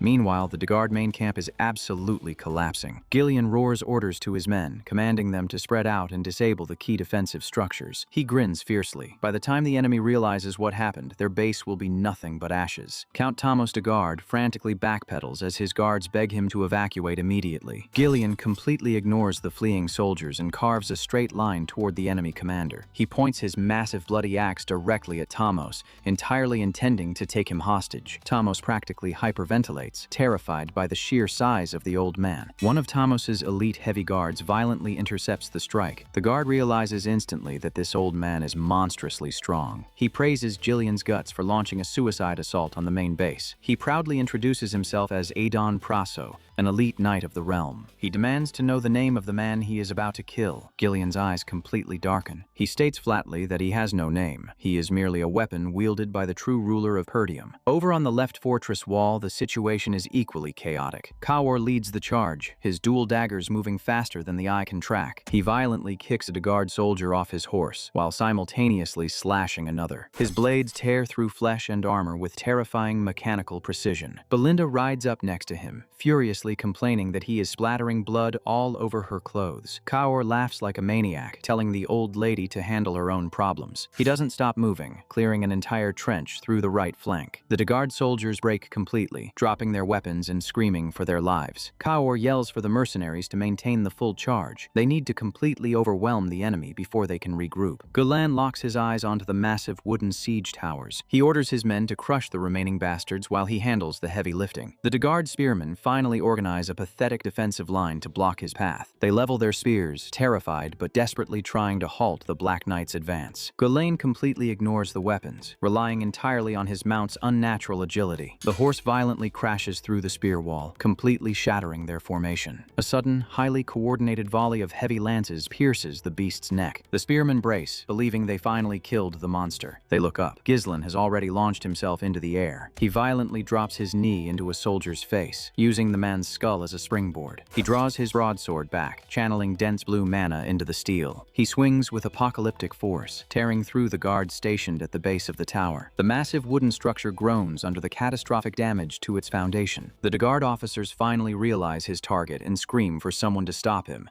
A squad of heavy infantry rushes forward, completely desperate to protect their only siege weapon. Ghislaine's eyes glow. He absolutely does not have time for this. The blue mana wraps around his blade, significantly extending its lethal reach. He effortlessly bisects the first guard before the man can even raise his shield. He perfectly parries a wild swing from a second soldier. The kinetic impact forces the infantryman to his knees. Ghislaine smoothly transitions into a lethal downward thrust. The blade cleanly pierces the heavy armor. Ghislaine redirects his momentum, slicing entirely through an axe-wielding guard's neck. The officers watch in pure horror as their elite guards are systematically dismantled in seconds. Ghislaine intercepts a heavy knight perfectly, entirely unfazed by the weight. He drives his blade straight through the knight's chest plate. Gulen turns his attention back to the massive wooden pillar supporting the tower. He forcefully injects pure mana directly into the foundation. He violently kicks the weakened structure, completely severing its structural integrity. The entire siege tower violently leans backward, completely detached from its base. Gulen deflects a desperate crossbow bolt while walking away from the falling debris. The remaining Guard soldiers stare up at the falling mountain of wood in absolute terror. Gulen calmly finishes off another guard, completely unbothered by the chaos around him. The siege tower violently impacts the earth, crushing dozens of soldiers underneath it. The infantry panics, furious that their commanders let a single man destroy their most valuable asset. Victor watches silently. Dismantling a siege tower with raw physical force is completely unnatural. Gulen stands in the dust, the undisputed apex predator of this battlefield. Victor asks for a status report on the main gate. A nervous soldier reports they should breach it in 10 minutes. Despite the heavy resistance, Victor grips his lance. 10 minutes is too long. He tells them to make it 5. He will personally execute the enemy commander to speed things up. He glares through his visor, threatening his own men with death if they fail. The soldier practically soils himself, frantically agreeing to the impossible timeline. Suddenly, a voice rings out. Kaur mocks the flying tin can for acting so arrogant. Victor turns his horse. He isn't used to being spoken to like garbage. He demands to know who this filthy peasant is. Kaur smirks, proudly introducing himself as the captain of the Cerberus mercenaries. Kaur doesn't wait for a response. He lunges violently toward the White Knight. His daggers glint in the firelight, entirely focused on a lethal throat strike. Victor doesn't even flinch. He finds this utterly pathetic. Victor causally blocks the dual daggers with the flat of his heavy blade, swatting the mercenary out of the air. Kaur completely loses his footing, pushed backward by the sheer difference in raw power. He violently kicks off the horse to reposition, launching a rapid barrage of mid-air strikes. Kaur's eyes widen slightly. He is genuinely shocked that the knight completely nullified his speed. Victor coldly remarks that he has butchered thousands of mediocre mercenaries just like Kaur. The heavy sword violently cuts through the air, forcing Kaur entirely onto the defensive. Kaur spits blood, realizing he is completely outmatched in a physical contest. Victor stares down at him, completely unimpressed by the frantic, animalistic fighting style. Kaur remembers Gislin's explicit warning about this exact night. Gulen had warned him that Victor was stronger than anyone Kaur had ever faced. The White Knight's presence on the battlefield was specifically designed to force Perdium to focus entirely on defense, but Gislen had also said that this arrogant strategy was exactly what he wanted to exploit. Kaur takes a knee, bleeding heavily from the brutal exchange. Victor stares down at him with absolute contempt. Kaur remembers Gislin's final order: just hold Victor down and survive. The mercenary laughs weakly. Surviving against this monster is asking way too much, but he isn't going to roll over and die. He readies his daggers for round 2. Miles away, Gillian violently clashes with Adon Praso. The elite guards try to pull Adon back, terrified of the massive old man. Gillian completely ignores the fodder, ordering his men to reduce the enemy numbers as much as possible. He brings his battle axe down heavily against the shield, completely testing the weight. Gillian aggressively pushes forward, refusing to break the bind. He completely shifts his grip, using the inner curve of the axe to violently hook the edge of the shield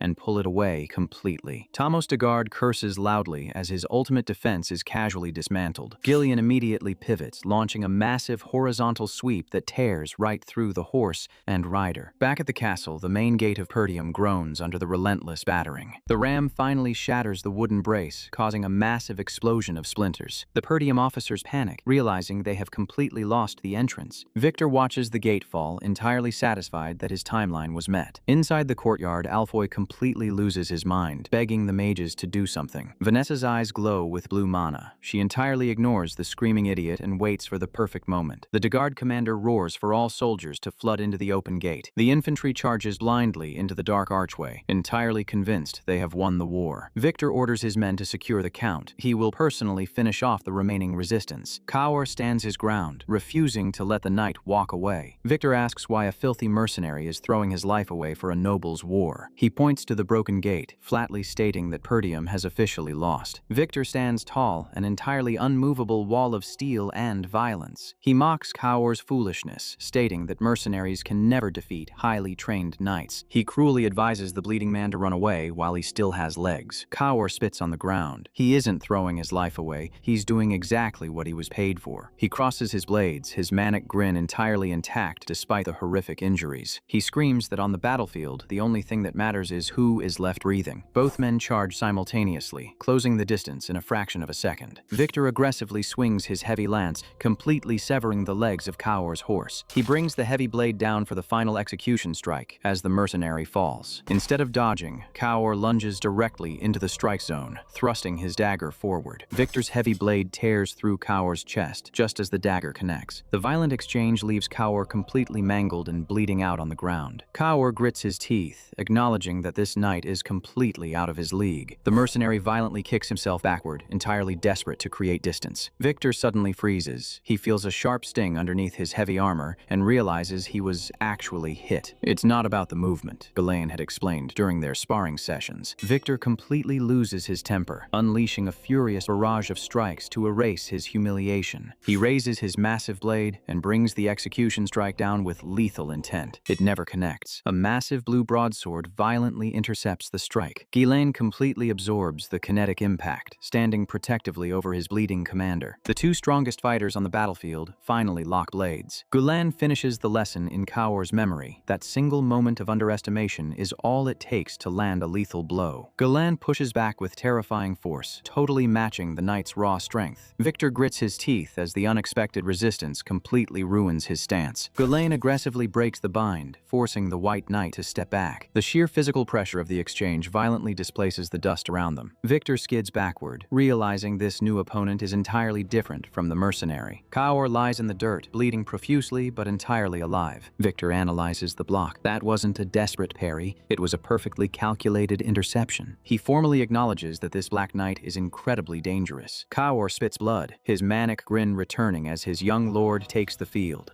Victor coldly states that Kaor completely missed his one chance to land a fatal blow. He points his blade directly at Ghislaine, demanding any last words. Kaor manages a weak, blood-stained smirk. "I landed a hit," the mercenary laughs from the dirt. Victor freezes, completely confused by the delirious statement. "What?" Before Victor can react, a long line of blue mana violently wraps around Kaor's torso. Victor swings blindly, entirely missing the sudden magical intervention. Belinda aggressively yanks her whip, completely dragging Kaor out of the execution zone. Kaor slides safely through the dirt, entirely rescued by the furious mage. Belinda pulls him up onto her horse, absolutely furious that he almost got himself killed. She rides away, entirely ignoring the chaotic battlefield to secure her wounded comrade. Victor stands silently, completely outplayed by the extraction maneuver. He realizes the mercenary deliberately traded his own blood just to anchor him in this exact spot. He glares at Ghislaine. The Black Knight has been orchestrating this entire sequence. Victor tightly grips his sword, realizing he has been completely manipulated. He shifts his gaze back toward the massive Perdium fortress. The heavy doors of the main gate are completely wide open. The Dagard army is flooding inside like rats into a trap. Inside the courtyard, Vanessa's magic circle violently erupts with blinding blue light. Her eyes glow with absolute, unchecked magical authority. She remembers Alfoy screaming at her to stop entirely. She explicitly ignores him, staring down the massive wave of enemy soldiers. She remembers Ghislaine's unwavering voice telling her that she could completely flip this war. Flashback, she nervously asks him if he really believes she can handle this much raw power. Ghislaine doesn't hesitate. He entirely trusts her to become his ultimate weapon, the present. The massive spell completely stabilizes, drawing from the entire runestone deposit. The dense magical energy physically cracks the air around her. She quietly speaks the invocation, Flame Strike. A colossal pillar of superheated fire violently detonates directly underneath the invading army. The explosion is absolutely apocalyptic, completely blinding everyone in the courtyard. The solid stone of the gatehouse completely melts under the catastrophic heat. The fireball violently shoots into the sky, entirely incinerating the entire Dagard vanguard in a fraction of a second. Victor, Tamos, and the remaining Dagard forces completely freeze, absolutely horrified by the sheer scale of the destruction. Ghislaine stands entirely unbothered, having precisely calculated this exact outcome. The surviving soldiers closest to the gate scream in pure agony as the residual heat melts their armor. The commanders desperately scream for a full retreat, genuinely terrified of being burned alive. The Perdium mercenaries immediately capitalize on the panic, slaughtering the retreating soldiers without mercy. Ghislaine roars for his men to completely surround the broken gate and cut off any escape route. The Dagard army is entirely trapped between a wall of lethal fire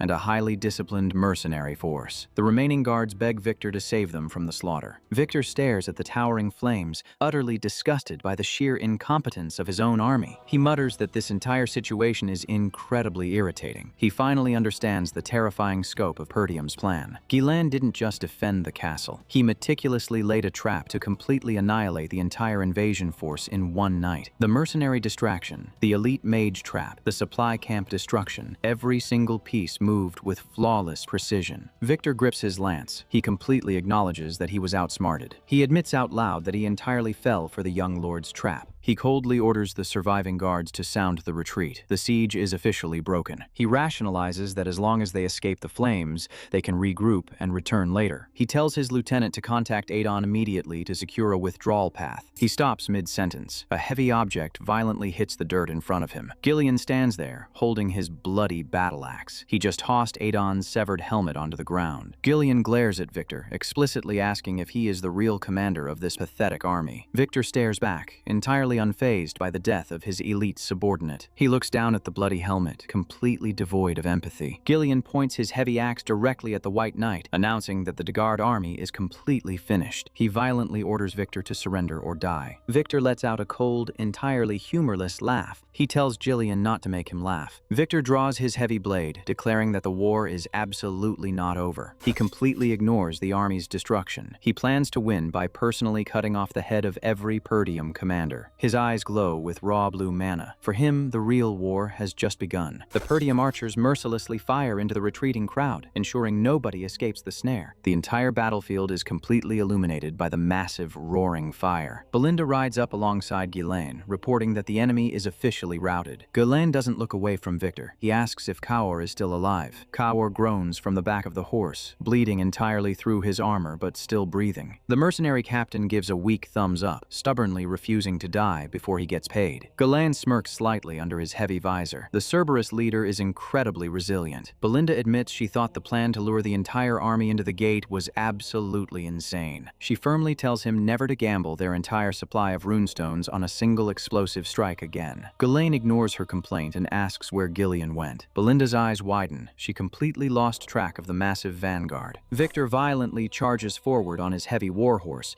entirely focused on Gillian. Guillain curses, realizing the old man is fighting the strongest knight on the field completely alone. Victor aggressively swings his massive lance, intent on impaling Gillian in a single pass. Gillian perfectly intercepts the strike with the thick shaft of his battle axe. The kinetic force violently pushes Gillian backward, his boots entirely tearing up the dirt. Victor doesn't let up. He launches a rapid sequence of heavy, bone-crushing strikes. Gillian desperately blocks, genuinely impressed by the sheer weight behind the knight's attacks. The old man realizes Victor's momentum is entirely overwhelming. They lock weapons again, the sound of metal violently ringing across the burning battlefield. Victor aggressively pushes his weight forward, breaking the bind completely. He smoothly transitions into a lethal horizontal sweep. The heavy blade connects, violently carving a shallow trench across Gillian's armored shoulder. Gillian grunts, realizing Victor's speed is completely absurd for a man in heavy plate armor. Victor entirely controls the tempo, relentlessly forcing Gillian onto the defensive. Disgusting mercenaries. I give you an inch and you try to take a mile, Victor screams as he swings. He easily deflects Gillian's axe, punishing the mercenary for overextending. Gillian's eyes widen. He realizes Victor completely exploited a tiny gap in his stance. Victor swings his blade downward with terrifying, lethal intent. Gillian violently dodges, the heavy sword completely shattering the earth where he just stood. Victor points his blade, screaming that Perdium has officially crossed the line. Gillian glares back, entirely unbothered by the knight's aristocratic rage. Victor leaps into the air, bringing his heavy blade down like a guillotine. Gillian braces himself, spitting blood as he completely commits to absorbing the strike. Victor tracks the old man's movement perfectly through his visor. At the very last microsecond, Victor violently twists his blade, completely bypassing Gillian's block. Victor coldly notes that Gillian survived the first clash purely by luck. He prepares to drive the heavy blade straight through the old man's exposed chest. He screams for Gillian to die. The strike never lands. A massive blue broadsword violently intercepts the heavy lance. Victor completely freezes freezes. He didn't see the Black Knight move into the zone. Ghislaine aggressively breaks the bind, shoving Victor entirely backward. Victor stumbles, entirely furious that he was interrupted again. He demands to know who dares block him. The black boots of the young lord step firmly into the bloody dirt. Ghislaine stands protectively in front of his vanguard, his massive sword resting easily in his hand. Victor glares at the distinctive black armor, finally recognizing the architect of this entire disaster. Jillian heavily exhales, exhausted but entirely relieved that his employer arrived in time. He firmly grips his heavy axe, entirely prepared to jump back into the fight. Ghislaine casually swings his broadsword, completely dismissing Victor's previous attacks. Ghislaine's entire body ignites with blinding, dense purple and blue mana, core unleashed. Victor barely raises his heavy blade in time to intercept the catastrophic swing. Ghislaine fluidly transitions into a horizontal cut,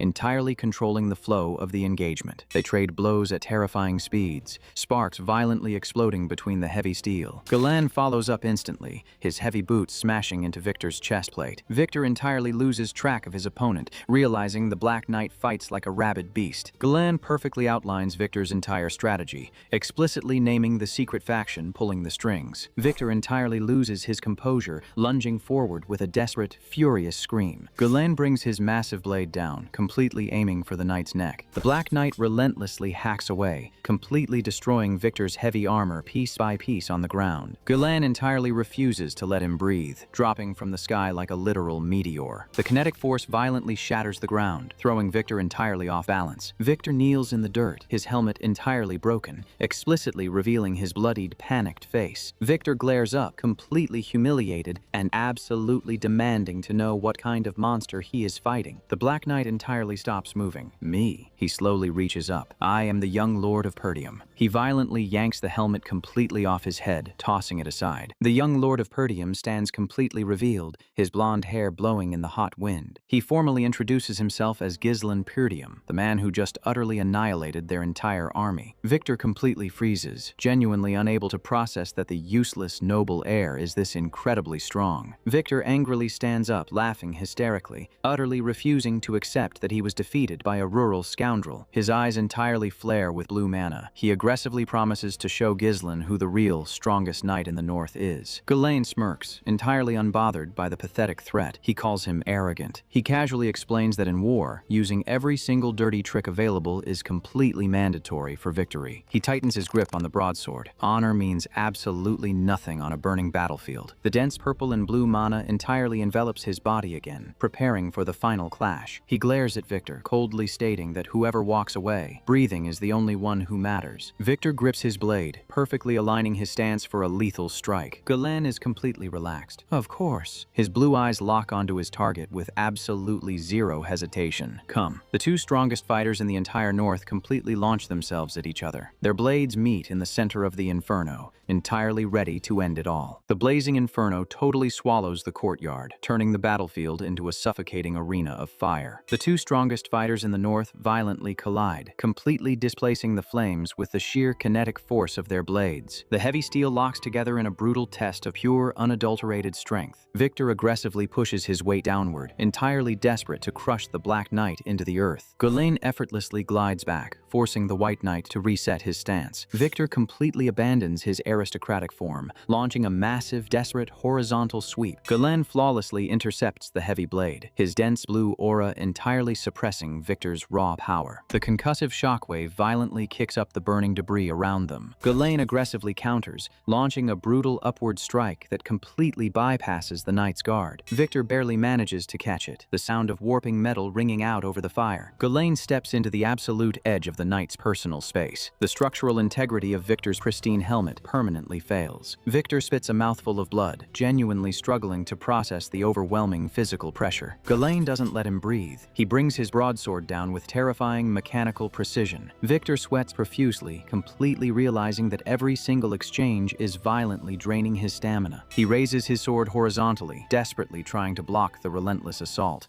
He swings again, entirely willing to tear his own muscles just to land a single hit. Ghislaine smoothly evades the heavy blade, stepping perfectly out of range. The young lord's face is completely devoid of panic. He is perfectly reading every frantic movement. Victor grunts heavily, the sheer weight of his damaged armor becoming a lethal liability. The two monsters face off, entirely illuminated by the roaring flames. Ghislaine aggressively launches a massive horizontal cut, leaving absolutely no room for escape. Victor catches the strike, his heavy boots entirely tearing up the dirt as he's violently pushed backward. Ghislaine instantly leaps into the air, completely controlling the vertical angle of the duel. Victor frantically deflects the incoming drop, but his grip is visibly faltering. Their blades violently cross again, completely blurring into a storm of steel. Sparks detonate between them like fireworks. Victor grits his teeth in pure agony, completely overwhelmed by the Black Knight's unnatural stamina. Ghislaine drives his heavy blade straight down, intentionally burying it into the dirt to anchor himself. He fluidly steps into the White Knight's guard, raising the heavy pommel of his sword. The solid steel violently connects, completely shattering the remains of Victor's jawline. Ghislaine instantly transitions his momentum into a devastating lower strike. His heavy boot violently crashes into Victor's chest plate, entirely buckling the thick steel. The kinetic force completely lifts the massive knight off the ground. Victor is violently thrown through the air, entirely stripped of his remaining balance. Ghislaine doesn't wait for him to land. He leaps directly after the falling body. He raises his broadsword high, entirely prepared to deliver the final execution. Victor violently impacts the ground, his armor completely compromised. A massive cloud of dirt and ash explodes into the air. The White Knight hits the dirt hard, his pride completely broken. Ghislaine glares down, his eyes utterly cold. Victor's heavy blade lies completely shattered in the dirt next to him. The young lord stands over the fallen elite,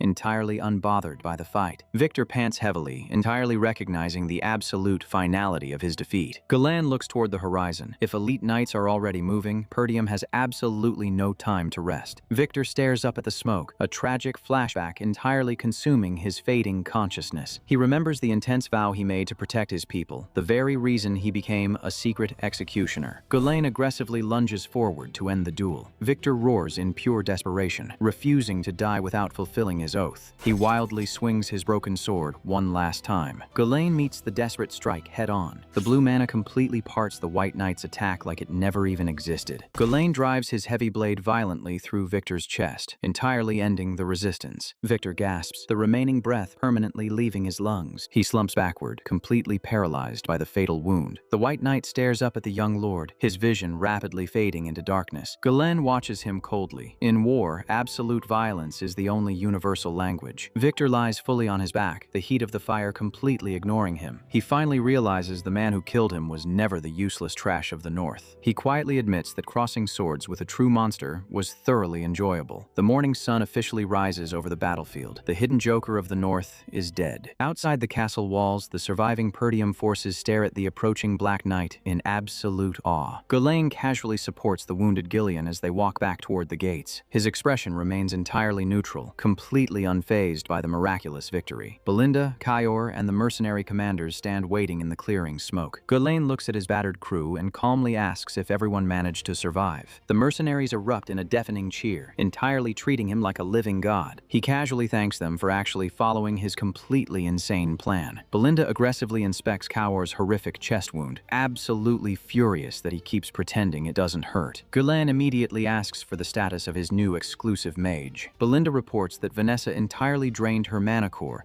but is resting safely inside the fortress. Count Swalder completely abandons his stoic noble composure, violently crushing his son in a massive embrace. The stoic lord of Perdium holds him tight. He genuinely believed he had lost his heir. Zwalder physically trembles, tears completely welling in his tired blue eyes. He looks his son in the face and fully admits that he performed an absolute miracle. Zwalter openly acknowledges that Ghislaine perfectly executed a tactical masterpiece. Ghislaine raises his gauntlet high into the morning air. Perdium has won. The towering stone walls of the fortress stand entirely unbroken. The entire courtyard absolutely explodes with relief. The impossible siege has been successfully repelled. Ghislaine smiles softly, allowing himself exactly 1 second of satisfaction, but he immediately tightens his heavy leather glove. He looks back at his father. The war is absolutely not over. Zwalter is genuinely confused, urging his son to recall the soldiers and finally rest. Ghislaine flatly refuses. Resting now is a massive tactical error. He explicitly demands they immediately march to secure a formal surrender from Count de Garde. Zwalter questions the extreme haste, pointing pointing out that the soldiers are completely exhausted. Gulen entirely rejects the hesitation. The guard broke a sacred alliance. If they pause now, the traitor will regroup. He aggressively insists they strike while the enemy is crippled and legally demand massive territorial reparations. Zwalder completely trusts his son now. He grants him the authority of the Lord's deputy, but urges basic courtesy. Gulen smirks. Courtesy is exactly what he plans to deliver. He turns to his battered mercenary captains, asking if they can still ride. Kaur practically laughs. A massive chest wound isn't going to stop him from getting paid. The Perdium vanguard kicks their horses into a full sprint, heading directly toward the Dagard territory. Inside Castle Dagard, the atmosphere is completely apocalyptic. Count Tamos furiously paces behind his desk, utterly enraged that his massive invasion completely failed. His administrator Lowell frantically begs the Count to calm down before he suffers a heart attack. Tamos violently orders the bureaucrats to prepare for immediate surrender negotiations. He smugly assumes Walder's strict honor code means Perdium will accept a simple financial payoff. Lowell practically hyperventilates. The treasury is completely empty. They spent everything on the siege. Tamos completely loses his mind, violently grabbing the poor administrator by the collar. He aggressively orders Lowell to painfully squeeze the remaining gold directly out of the starving citizens. Tamos's eyes bulge with unhinged greed. Peasant lives mean absolutely nothing to him compared to his noble status. He violently throws Lowell across the opulent office. The administrator hits the floor, desperately coughing and clutching his bruised throat. A terrified guard bursts through the doors, entirely panicked. He screams that the Perdium soldiers have already breached the main gates. Heavily armored mercenaries march directly into the lavish hallways. They systematically line the walls of the office, their spears pointed outward. Tamos sweats profusely, completely terrified by the sudden, overwhelming show of force. He entirely refuses to accept reality, nervously demanding that Zwalder face him personally. The heavy boots of the Black Knight step into the room instead. Tamos practically chokes. He cannot believe the young heir came to negotiate a noble surrender. Kaur openly mocks the fat noble,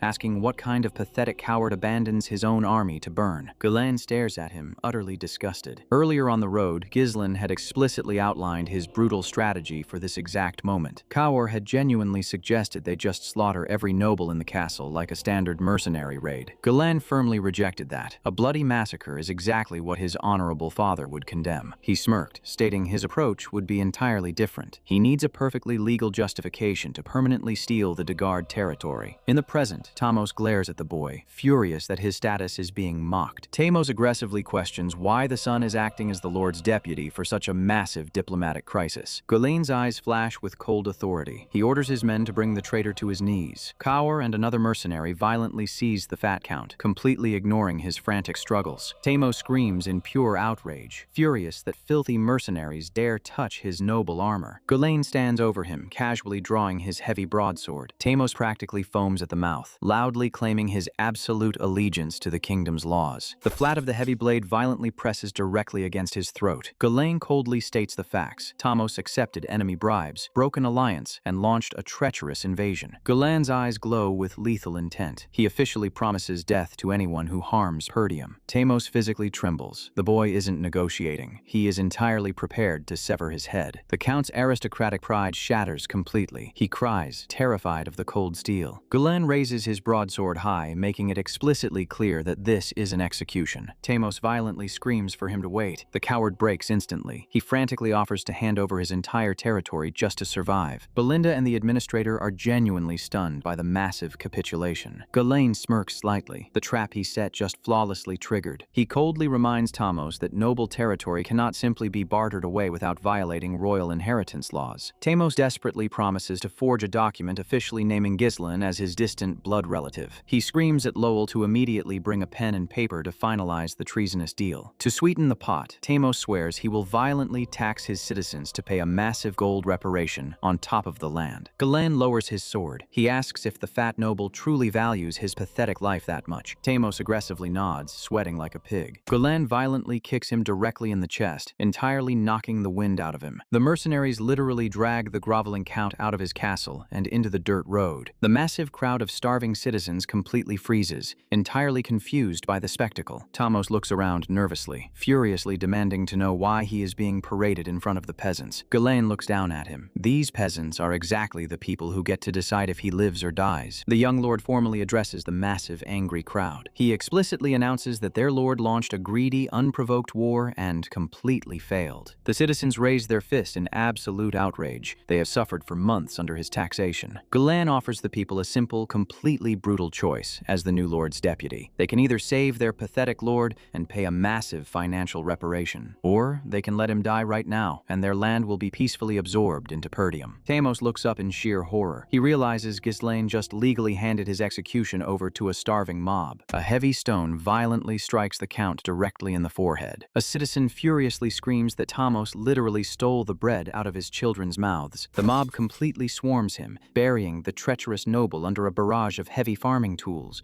Tamos violently screams as the enraged citizens mercilessly beat him to death in the dirt. Galan calmly turns his back and walks away. He didn't execute a noble. The people simply revolted. He looks at Belinda. The war is officially over. Days later, the towering spires of Castle Perdium remain fully secure under the northern sky. Inside the pristine office, the retainers stare at the young lord in absolute shock. Count de Garde is officially dead. Zwalter looks slightly conflicted, completely surprised that his son ignored the order for noble courtesy. Galan casually defends his actions. A living traitor is just a future invasion waiting to happen. He aggressively shifts the focus. De Garde's massive army of 7,000 men proves they had massive external funding. He officially names Count Desmond and the Rayfold family as the true architects behind the proxy war. Belinda correctly deduces that Amelia Rayfold was the one who systematically assassinated their messengers to isolate them. Galan points at the map. By successfully absorbing de Garde, Perdium now shares a direct border with their actual enemies. Zwalter rubs his temples, realizing his son just completely shifted the entire political landscape of the north. He points out the massive flaw. Killing the lord doesn't legally grant them the territory without a bloodline claim. Galan casually drops the forged, fully stamped inheritance scroll onto the table. Zwalter reads the document in absolute disbelief. It flawlessly names Ghislaine as the primary successor. Galan smirks, claiming he received it completely voluntarily from the count himself. The elder Perdium looks his son in the eyes, asking if he is genuinely prepared to rule a volatile, massive territory. Galan smiles confidently. He already has the entire infrastructure planned out. He intends to appoint a highly specific steward,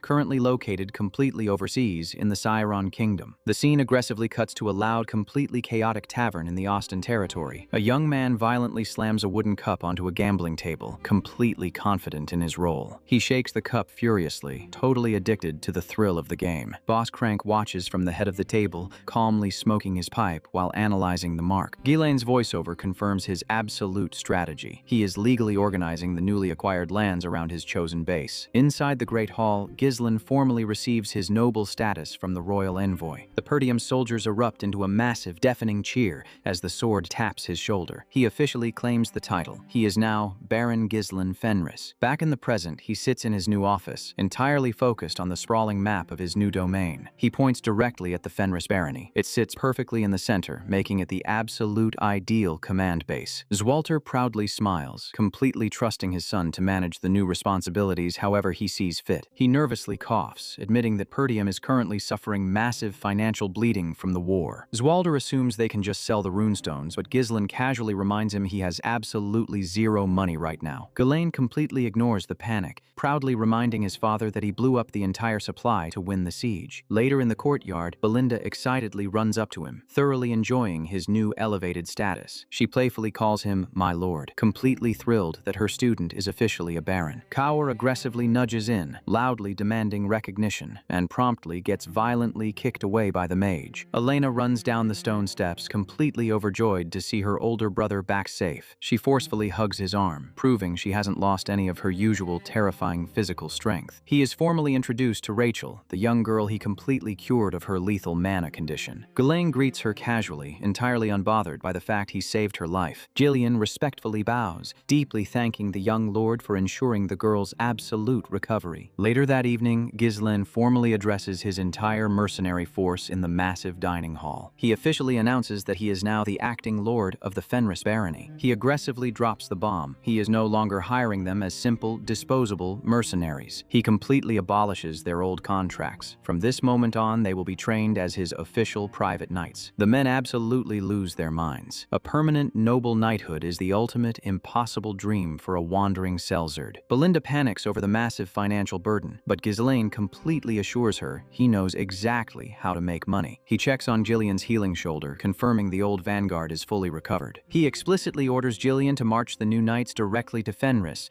and establish absolute public order. Jillian is surprised Ghislaine isn't coming with them immediately. Ghislaine explains he has a highly specific personal visit to make before he takes his seat. He looks Jillian in the eye, fully trusting the old veteran to handle the military transition perfectly. Gillian proudly bows, entirely honoring his new lord's command. Ghislaine turns to Kaur and Belinda. They are coming with him on a completely unannounced overseas trip. Belinda is genuinely shocked. Traveling to the Austin territory of the Siron Kingdom is an incredibly long journey. Kaur completely misunderstands, assuming they are just going on a massive gambling vacation now that the war is over. Before they can leave, Vanessa corners him in the library, practically vibrating with severe magical withdrawal. She completely loses her dignity, desperately begging to suck his mana just one more time to test her theories. Alfoy is absolutely horrified by the conversation, completely misunderstanding the insane request. Ghislaine violently kicks the door open, entirely done with the awkward situation. Alfoy frantically begs the Lord to protect him from the unhinged, mana-starved mage. Ghislaine casually pats Vanessa's head,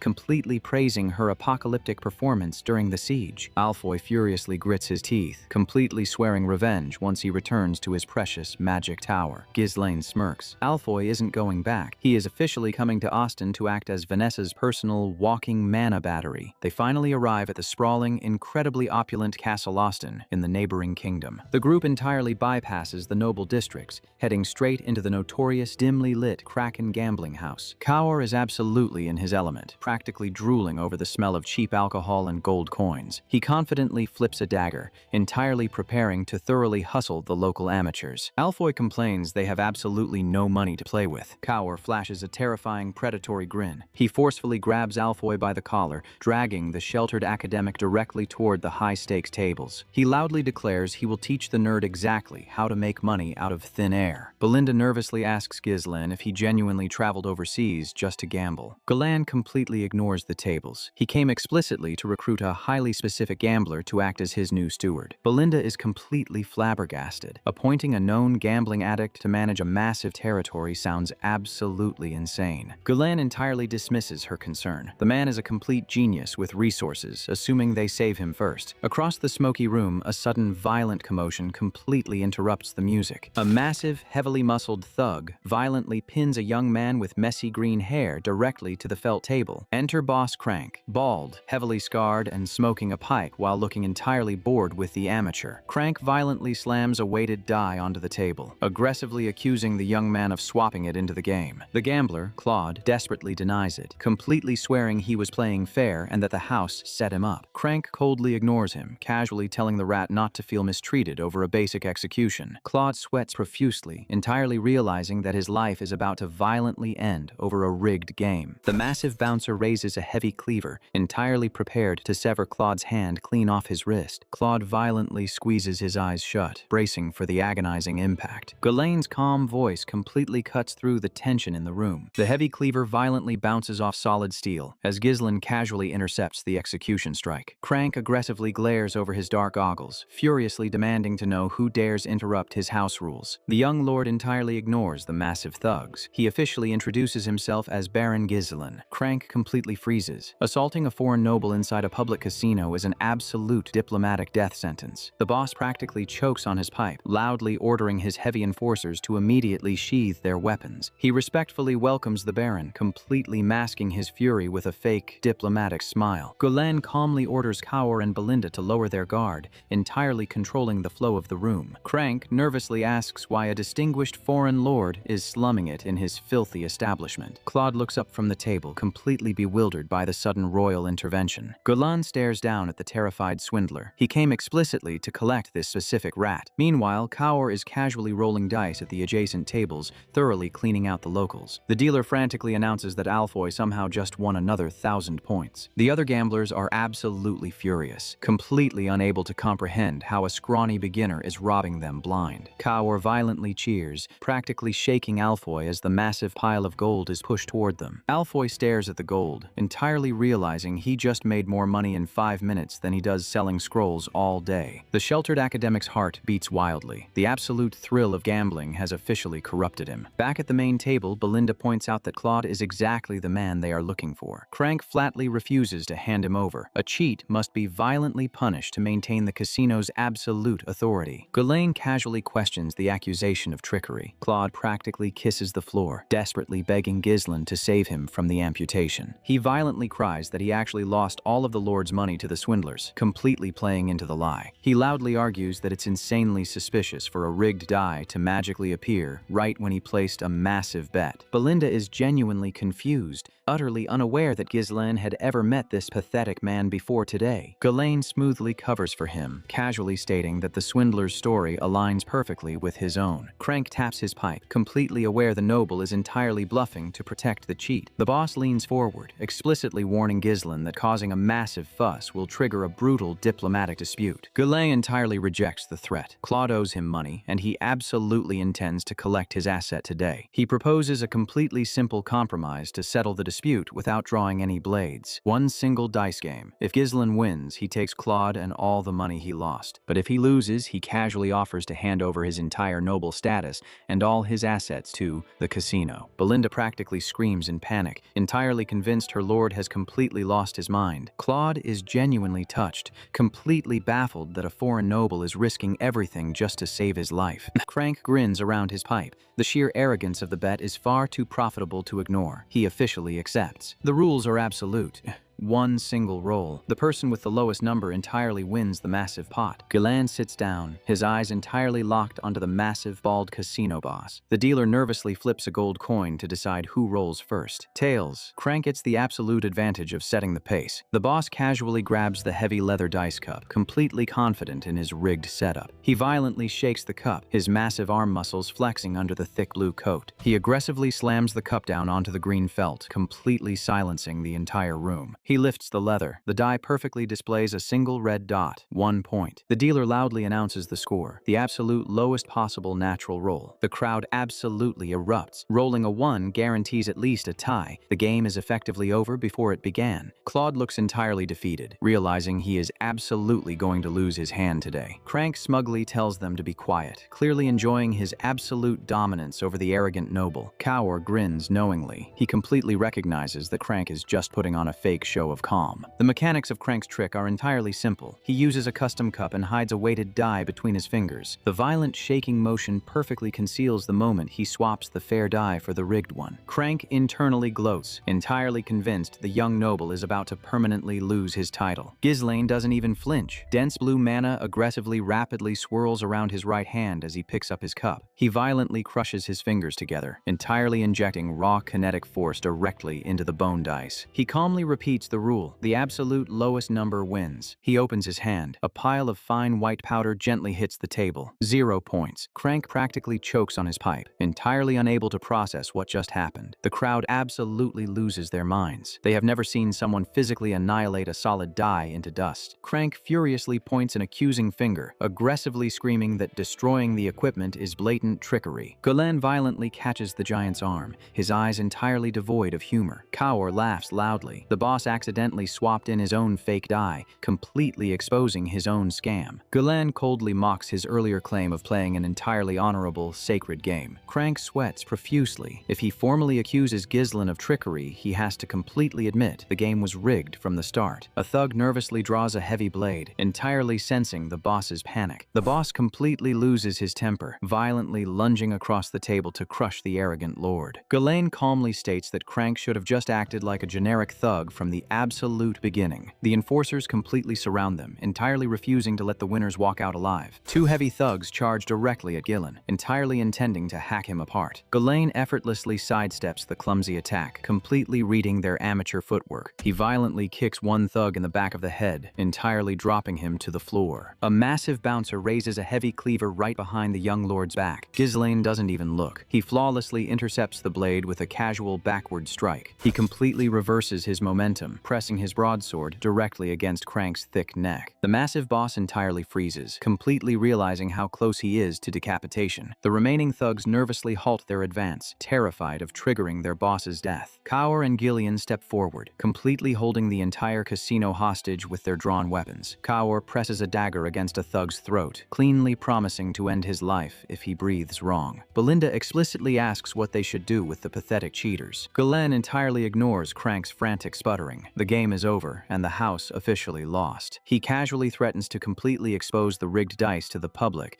which would permanently destroy the casino's entire reputation. Crank sweats nervously. A ruined reputation means Baron Austin will personally execute him for losing the massive revenue stream. The boss practically swallows his pride, loudly ordering his men to stand down and let them leave. Ghislaine sheathes his sword, entirely satisfied with the absolute victory. "Let's go, Claude." The young lord turns around. The spot where Claude was kneeling is completely empty. Kaur furiously points out that the pathetic swindler didn't just run away. He entirely stole Kaur's massive bag of winnings. Belinda aggressively agrees, claiming the rat doesn't deserve the rescue they just provided. Claude violently kicks his stolen horse down the cobblestone street, entirely desperate to escape the chaos. He is completely out of breath, genuinely amazed he actually survived the insane casino brawl. He entirely clutches the heavy bag of gold, completely ignoring his own immense guilt for stealing it. He completely rationalizes the blatant theft. He absolutely needs this gold to save the only person who matters. A tragic flashback reveals his past. Exactly 1 year ago at a ruined cabin in the woods, Anna sat in the dark, throwing coins, completely hiding her face under a heavy cloak. Claude was ecstatic, entirely convinced they had finally found a flawless winning formula to gamble their way out of poverty. He genuinely believed the gold would allow them to finally live a normal life again. Anna quietly told him to stop dreaming. She gently held his bruised hands, completely knowing her father's treason sentence wasn't his fault. Claude violently blamed himself, completely believing his own stupidity forced her to live as a hunted fugitive. Later that night, Baron Austin's elite guards raided their hideout, officially announcing her identity as Anna Arceus. They violently tied her up, dragging the innocent girl away in heavy chains. Claude watched helplessly from the floor, completely beaten and entirely unable to protect her. Austin casually gave the pathetic swindler exactly 1 year to bring him 2,000 gold. He explicitly promised that if Claude paid the massive ransom,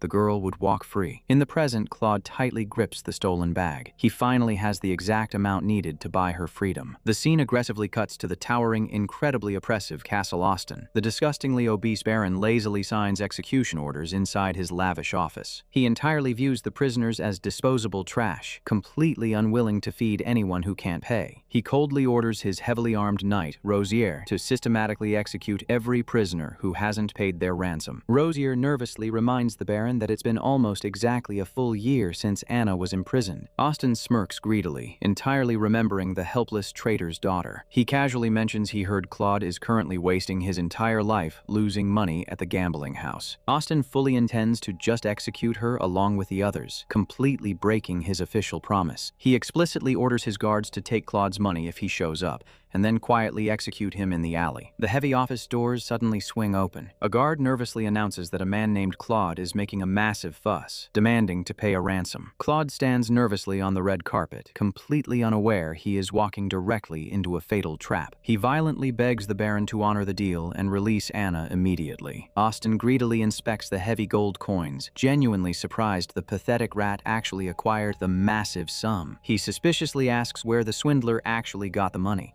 Claude simply claims he won a bet. Austin stares at the massive pile of gold, his eyes entirely lighting up with unchecked greed. He doesn't even look up. He casually orders his heavily armed guards to imprison the swindler immediately. Claude completely freezes, utterly unable to comprehend the blatant betrayal. The knights violently seize his arms, completely ignoring his frantic, desperate struggles. Claude screams in pure outrage, furiously reminding the Baron that he brought the money exactly as promised. Austin falsely claims the money is fishy and needs to be thoroughly investigated before any release happens. He cruelly tells the swindler to stay in prison if he doesn't want to be executed on the spot. Austin sits back, entirely satisfied. He secured the gold, and now he will quietly eliminate both of them. Claude is forcefully dragged out of the room, violently screaming in pure agony as his entire world completely collapses. The heavy guard's face warps from the concussive impact. The wooden doors to the office explode inward. Baron Austin jolts in his chair, stunned by the sudden breach. Claude looks up, his face bruised and swollen from the beating. A firm hand grabs the swindler by the collar. Austin practically hyperventilates, demanding to know who dares interrupt him. The young lord steps inside, calmly introducing himself as Baron Fenris. Kaur effortlessly tosses a massive, bound figure onto the carpet. Claude's eyes widen. It is Boss Crank. The casino manager grovels on the floor, utterly humiliated. Galland kicks his heavy boots directly onto the Baron's desk. He casually requests a cup of tea. Austin stares at the dirty boots, his aristocratic pride shattered. He immediately orders his elite knights to force the intruder to his knees. Kaur draws his blade, intercepting the advancing guard. Austin roars for his men to remove the thugs. Guylaine remains seated, unbothered by the drawn steel. He states flatly that he is only here to collect his compensation. The heavily armed guards surround the intruders, trapping them in the center of the room. Austin sweats profusely, confused by the demand. Belinda presses her boot into Boss Crank's back. The casino manager is forced to look up, fully exposed. Austin glares at his subordinate, realizing Crank picked a fight with the wrong noble. Guylaine calmly explains that cheating in a high-stakes gambling house is unacceptable. Austin aggressively deflects, claiming the casino's illicit operations have nothing to do with him. Guylaine leans forward. A public cheating scandal would obliterate the Baron's primary revenue stream. He promises things will get interesting if the capital's nobles find out. Austin grits his teeth, furious at the extortion. Guylaine demands at least double the gold in the stolen bag, plus the immediate, unconditional release of Anna Arceus. Claude freezes, shocked that Ghislaine knew about her. Austin processes the specific demands, the pieces finally clicking together. He screams at Claude, furious that the rat brought a foreign noble into his affairs. Austin realizes this entire situation was a meticulously planned trap. He loses his mind, ordering his knights to strike them down. Kaur deflects the heavy halberd before it even comes close to his lord. Guylaine aggressively drives a steel dagger directly through Austin's fat hand. The blade solidly pins his palm deep into the wooden desk. Austin screams in suffocating agony. Guylaine casually orders his retainers not to kill the guards. Kaur grins like a maniac, instantly pushing the knights onto the defensive. Belinda joins the fray, forcing a guard back. She kicks a fully armored knight high into the air. Guylaine effortlessly dispatches a guard with a single, brutal downward strike. Claude stands frozen in disbelief. The elite guards were annihilated in seconds. He desperately asks why a noble would go this far to save a swindler. Guylaine looks down at him because someone needs him. The massive office is littered with groaning, defeated knights. Guylaine ruthlessly twists the dagger deeper into the Baron's bleeding hand. He rips it out, firmly declaring he is taking both the money and Anna. Claude stares up in awe, his life saved. Ghislaine warmly invites the bleeding Baron to visit Fenris if he ever wants to settle the score. He smirks. A living enemy is always a useful asset. The sun sets beautifully over a massive fortified castle, but the carriage bypasses the civilized borders. They roll aggressively into a barren, desolate wasteland. Claude nervously asks if Anna wouldn't prefer her actual homeland. He assumes she hates him for causing her father's execution. Guylaine listens silently, understanding the heavy guilt. He smiles softly. Saving the girl finally repaid a deeply held personal debt. In his past life, Claude sacrificed everything to pull a broken mercenary out of the mud. The scales are balanced. Claude looks out at the dead soil, horrified that this miserable countryside is their destination. The swindler tries to bolt, refusing to live in a rural graveyard. Guylaine forcefully locks him in a headlock, trapping him instantly. The grand iron doors of Fenris Castle loom in the darkness. Inside the main hall, the entire mercenary force and administration gather. Guylaine formally addresses his newly formed ranks. The territory is devastated from Degard's brutal tyranny. He appoints Claude to multiple administrative roles and orders an immediate census. Claude frantically takes notes, overwhelmed by the massive directives. Guylaine systematically orders them to clear the dead forests for arable land. He plans to use the massive blood python bones as high-grade fertilizer. He outlines the replacement of the sewers, warehouses, and infrastructure. Claude practically hyperventilates. The young lord just casually assigned him 20 full-time jobs. The swindler desperately complains that the workload is physically impossible for one person. Guylaine ignores the panic, calmly advising him to hire more people and test his limits. Claude turns and forcefully sprints for the exit, rejecting the crushing responsibility. He bounces off an invisible barrier, hitting the floor hard. Wendy stands over him, emotionless. She politely introduces herself as his permanent, inescapable bodyguard. Guylaine smirks. The swindler isn't going anywhere. Days later, Ghislaine inspects his new subjects outside the castle walls. The commoners stare blankly, their eyes devoid of hope after years of exploitation. Starvation is rampant. The foundation of the territory is broken. He knows a lord who ignores the basics will inevitably end up isolated. But the treasury is bleeding out. They cannot afford to import food forever. Kaur casually suggests they just mine more runestone to sell for quick cash. Ghislaine rejects the idea. The vein isn't infinite. The heavy office doors fly open. Claude bursts in, wildly announcing he has the perfect plan to save the economy. Build a massive casino. Claude aggressively argues that since they can't farm the deadland, they should turn it into an entertainment district. Ghislaine calmly rejects it. A casino guarantees a rapid, uncontrollable surge in underworld crime. He intends to fight the massive shadow factions, not invite them into his backyard. Claude insists the soil is useless for agriculture. Ghislaine firmly orders him to proceed with the farming initiative exactly as instructed. Claude furiously refuses, calling it a waste of time. Ghislaine smiles dangerously. He proposes a high-stakes bet on the harvest. Exactly 3 months later, a massive, endless field of golden rye blankets the previously dead soil. The commoners harvest the crop with weeping gratitude. Claude stares in pure disbelief. Ghislaine's method was flawless. The powdered blood python bones restored the soil's nutrients, but the real secret was the heavy magical arrays drawn directly into the earth. The monocompression sigil massively accelerated the crop's growth cycle. Alfoy sweats nervously, realizing the Lord forced elite academics to perform agricultural labor.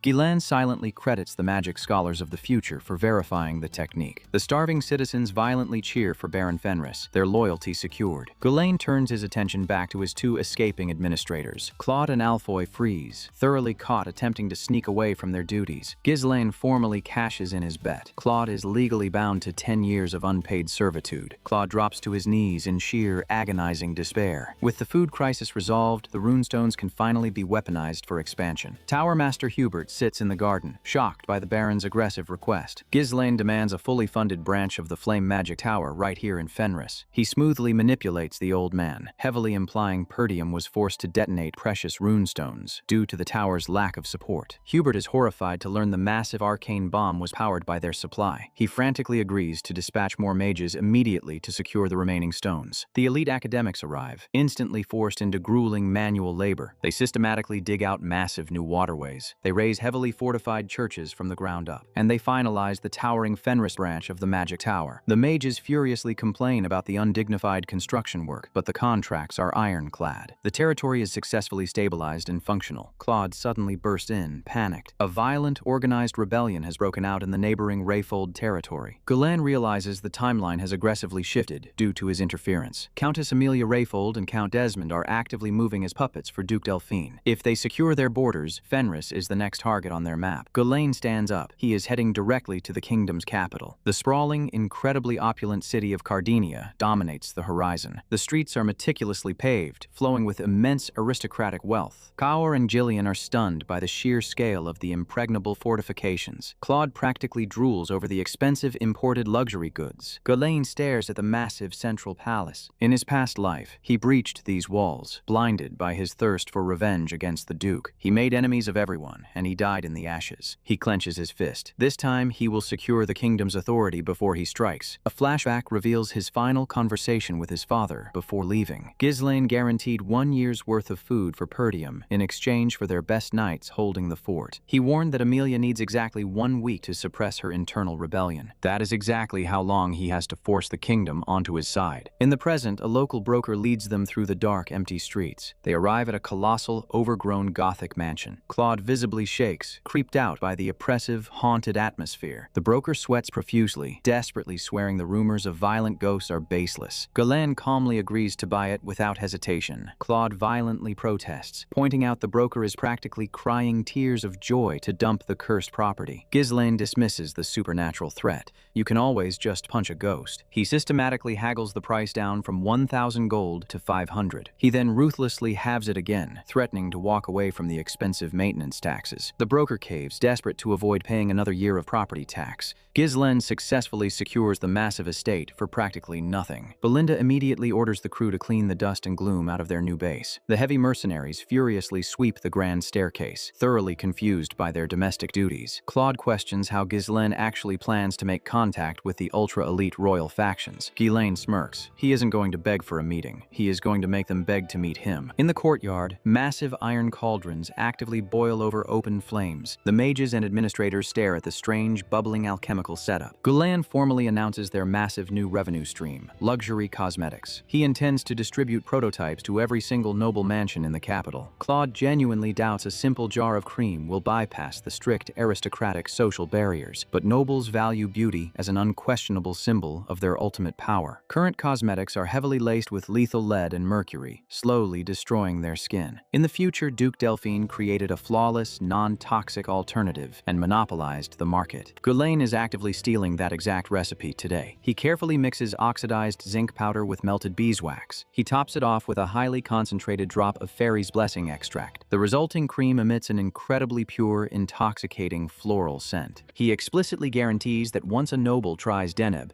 they will become permanently addicted to the quality. He swirls the purple liquid, satisfied with stealing his enemy's greatest financial asset. Claude points out they haven't even run a single human trial yet. Ghislaine's eyes track a subtle, unnatural movement in the shadows of the upper window. Later that night, the young lord walks alone through the darkened, silent halls. A figure wearing a heavy iron mask silently steps out of the gloom, the rumored ghost of the mansion. Ghislaine casually hands her a jar of the Deneb cream. He ignores her terrifying aura, politely asking if she is the resident specter. The ghost violently lunges, her blade slicing through the moonlight. Ghislaine doesn't even draw his sword, effortlessly evading the lethal strike. He smoothly reiterates his guarantee on the cosmetic's quality. She swings again, her movements incredibly fast and highly refined. Ghislaine finally draws his broadsword, perfectly parrying the heavy downward chop. He forcefully redirects her momentum, critically analyzing her footwork. Her stance is unmistakable. It is the highly guarded spiral of roses technique. They fiercely exchange rapid blows, the steel violently echoing through the empty estate. She gracefully leaps backward, her balance flawless despite the heavy mask. Ghislaine aggressively presses the advantage, overwhelming her defensive guard. He smoothly steps into her space, trapping her blade entirely. He coldly asks what a highly trained knight of the Branford family is doing, playing ghost in a ruined mansion. Kaur and Belinda burst through the doors, responding to the noise of the clash. Ghislaine casually waves them off. The situation is fully under control. The next morning, inside a lavish dressing room, a maid carefully applies the Deneb prototype. Countess Mariel, the queen of capital socialites, stares into her mirror. For decades, she has ruthlessly dictated the fashion trends of the entire kingdom. But time is slowly stripping away her authority, forcing her to hide behind toxic powder. The maid gently finishes the application. The countess grabs her own face, shocked by the immediate, impossible firmness. She frantically demands to know exactly where this miraculous product came from. A massive, opulent white carriage arrives violently at the Fenris gates. Claude practically chokes. The sheer wealth radiating from the escort is staggering. Countess Mariel steps out, her face obscured by a heavy feathered fan. Claude shoves Ghislaine, genuinely panicked by the sudden arrival of royalty. The countess looks down her nose at the rural baron. Ghislaine smoothly kisses her hand, perfectly executing high society etiquette. She haughtily notes he didn't actually send her a gift, only her husband. She admits she came personally just to secure the source of the miracle cream. They sit in the courtyard gazebo surrounded by her elite guards. The countess drops the facade. She wants absolute monopoly rights over the entire supply. Ghislaine smiles gracefully. He always welcomes bulk purchases. But she warns him that a rural noble will fail to navigate the capital's cutthroat market alone. Belinda glares, insulted by the blatant threat against her lord. Mariel insists that an exclusive deal is his absolute only path to survival. Ghislaine shatters her leverage. The price is strictly 100 gold per jar. The countess completely freezes. That astronomical price point makes retail markup utterly impossible. He just explicitly refused the monopoly. Ghislaine smoothly offers a completely different compromise. He won't give her exclusivity, but he will give her the honor. He casually opens a massive chest entirely filled with the pristine product. Mariel stares at the sheer volume of the miracle cream in pure awe. Ghislaine crowns her as the sole distributor who will permanently change the capital's entire market. The countess hides a highly satisfied smirk behind her heavy fan. She formally accepts the terms, firmly slamming her hand on the chest. She will lead the trend, entirely tying her massive reputation directly to his product. As she prepares to leave, entirely satisfied with the new power dynamic, Ghislaine smoothly asks for one final, highly specific favor. He asks her to relay a direct message to Marquis Branford, inside an incredibly oppressive,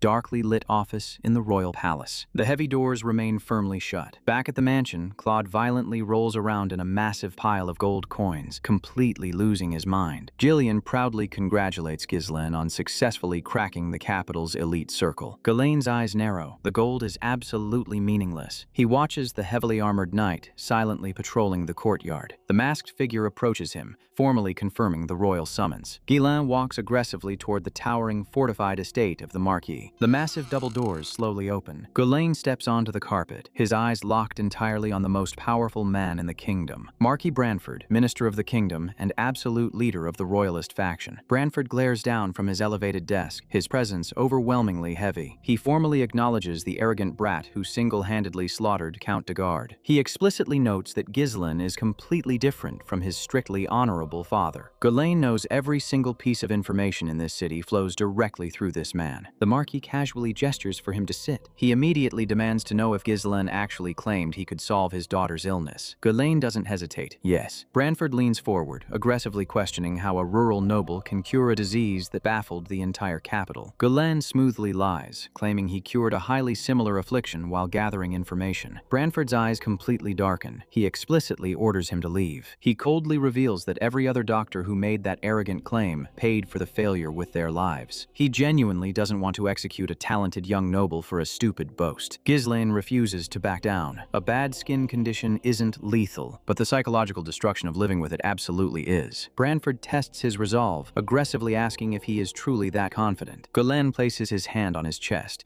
He is entirely different from the failures. Branford finally relents. If the boy insists on risking his own head, he will allow the attempt. He officially orders his steward to provide absolutely unlimited support for the treatment. Ghislain immediately rejects the standard monetary reward. He demands exactly one favor. Branford narrows his eyes, completely recognizing the aggressive negotiation tactic. Ghislain smoothly asks the pillar of the kingdom for a tiny, insignificant wish. Branford realizes the boy wants immense political backing just for acting as a doctor. Ghislain boldly challenges him. What good is absolute authority if he can't even save his own daughter? Belinda sweats profusely, genuinely terrified her lord just insulted the minister to his face. Branford remains perfectly calm. The price for his favor is incredibly steep. If Ghislain fails, he will entirely lose everything he has built. The Marquis extends his hand, formally offering the lethal contract. Ghislain reaches out, his eyes entirely locked on the ultimate prize. They solidly shake hands, officially binding the violent terms. Ghislain explicitly promises to succeed. Branford immediately orders his guards to perfectly blockade the Fenris mansion. Ghislain has exactly 1 week to produce perfect results, or he dies. The young lord smiles. 1 week is plenty. Back at the mansion, Claude violently tears his hair out, terrified by the military blockade. Belinda intensely agrees. If the Marquis moves against them, Fenris is permanently finished. Ghislain completely ignores the panic. The Marquis is utterly desperate, which makes him highly vulnerable. Ghislain walks down the long, spiraling stone staircase into the mansion's deepest basement. The masked figure sits alone in the dark, entirely surrounded by scattered books. A flashback reveals her praying silently beside her father in the royal chapel. She followed his orders perfectly, seeking absolute strength to protect their family name. But that pursuit completely destroyed her. Ghislain approaches her, completely unafraid. He addresses her by her true name, Rosalind Branford. He formally introduces himself as Baron Fenris. Rosalind's eyes flare violently red behind the heavy iron mask. She coldly demands to know why he is interrupting her isolation. Ghislain ignores the hostility, casually stating he is here to cure her. She forcefully throws a heavy stone directly at his head. Ghislain flawlessly shatters the projectile with a raw burst of blue mana. Rosalind lunges forward, fully intending to physically drive him out. She screams that every single treatment is utterly futile. Ghislain completely rejects her despair. He is putting his own life on the line for this. Rosalind furiously mocks him, convinced he is just another greedy noble chasing a reward. She is the ultimate heir to the Royalist faction, highly gifted in both politics and the blade. But her refusal to perfectly balance negative and positive mana completely collapsed her internal pathways. The resulting spontaneous skin eruption ruined her entire life. She aggressively channels her mana, her sword violently igniting with unstable energy. Ghislain realizes she is actively making the condition worse by forcing the chaotic energy outward. He lunges forward. He aggressively intercepts her strike, entirely overwhelming her unstable stance. He brutally wrestles her to the floor, completely pinning her arms. He loudly summons his retainers. Belinda and Wendy rush down, firmly strapping the thrashing knight to a heavy wooden table. Ghislain aggressively grips the heavy iron mask, entirely ignoring her desperate screams to stop. He forcefully rips it off, casually tossing it onto the stone floor. The entire crew freezes, utterly horrified by the severe scarring completely covering her face. Ghislain doesn't blink. He coldly warns her that the pain is about to violently multiply. He forcefully pushes her head back down against the table. If he doesn't forcefully reconstruct her mana road right now, she will die, and so will he. His hand violently erupts in dense blue mana. He explicitly guarantees success. Because this highly specific, violent treatment was originally invented by Rosalind herself in the future, he brutalizes his mana directly into her chest. Rosalind violently arches her back, screaming in absolute, suffocating agony as the brutal reconstruction begins. Ghislaine forces his raw blue mana straight into Rosalind's corrupted core. The chaotic red energy fights back, threatening to rupture her from the inside out. The oppressive aura shatters. A blinding, purified light floods the dark basement. Outside the mansion, the royal blockade vibrates with tension. Kaur ignores the armed guards, casually walking down the steps carrying 2 wooden kegs. A week later, the sun rises over the sprawling capital. Marquis Branford arrives personally, flanked by his elite royal guard. The basement is dead silent. The heavy iron door stands wide open. Ghislaine stands there with blood on his shirt, opening his eyes as the Marquis enters. Without a word, the young lord grips the edge of the white sheet. He pulls it back, revealing the miracle underneath. The stoic facade of the royalist leader shatters in an instant. The rumors explode across the capital's high society like wildfire,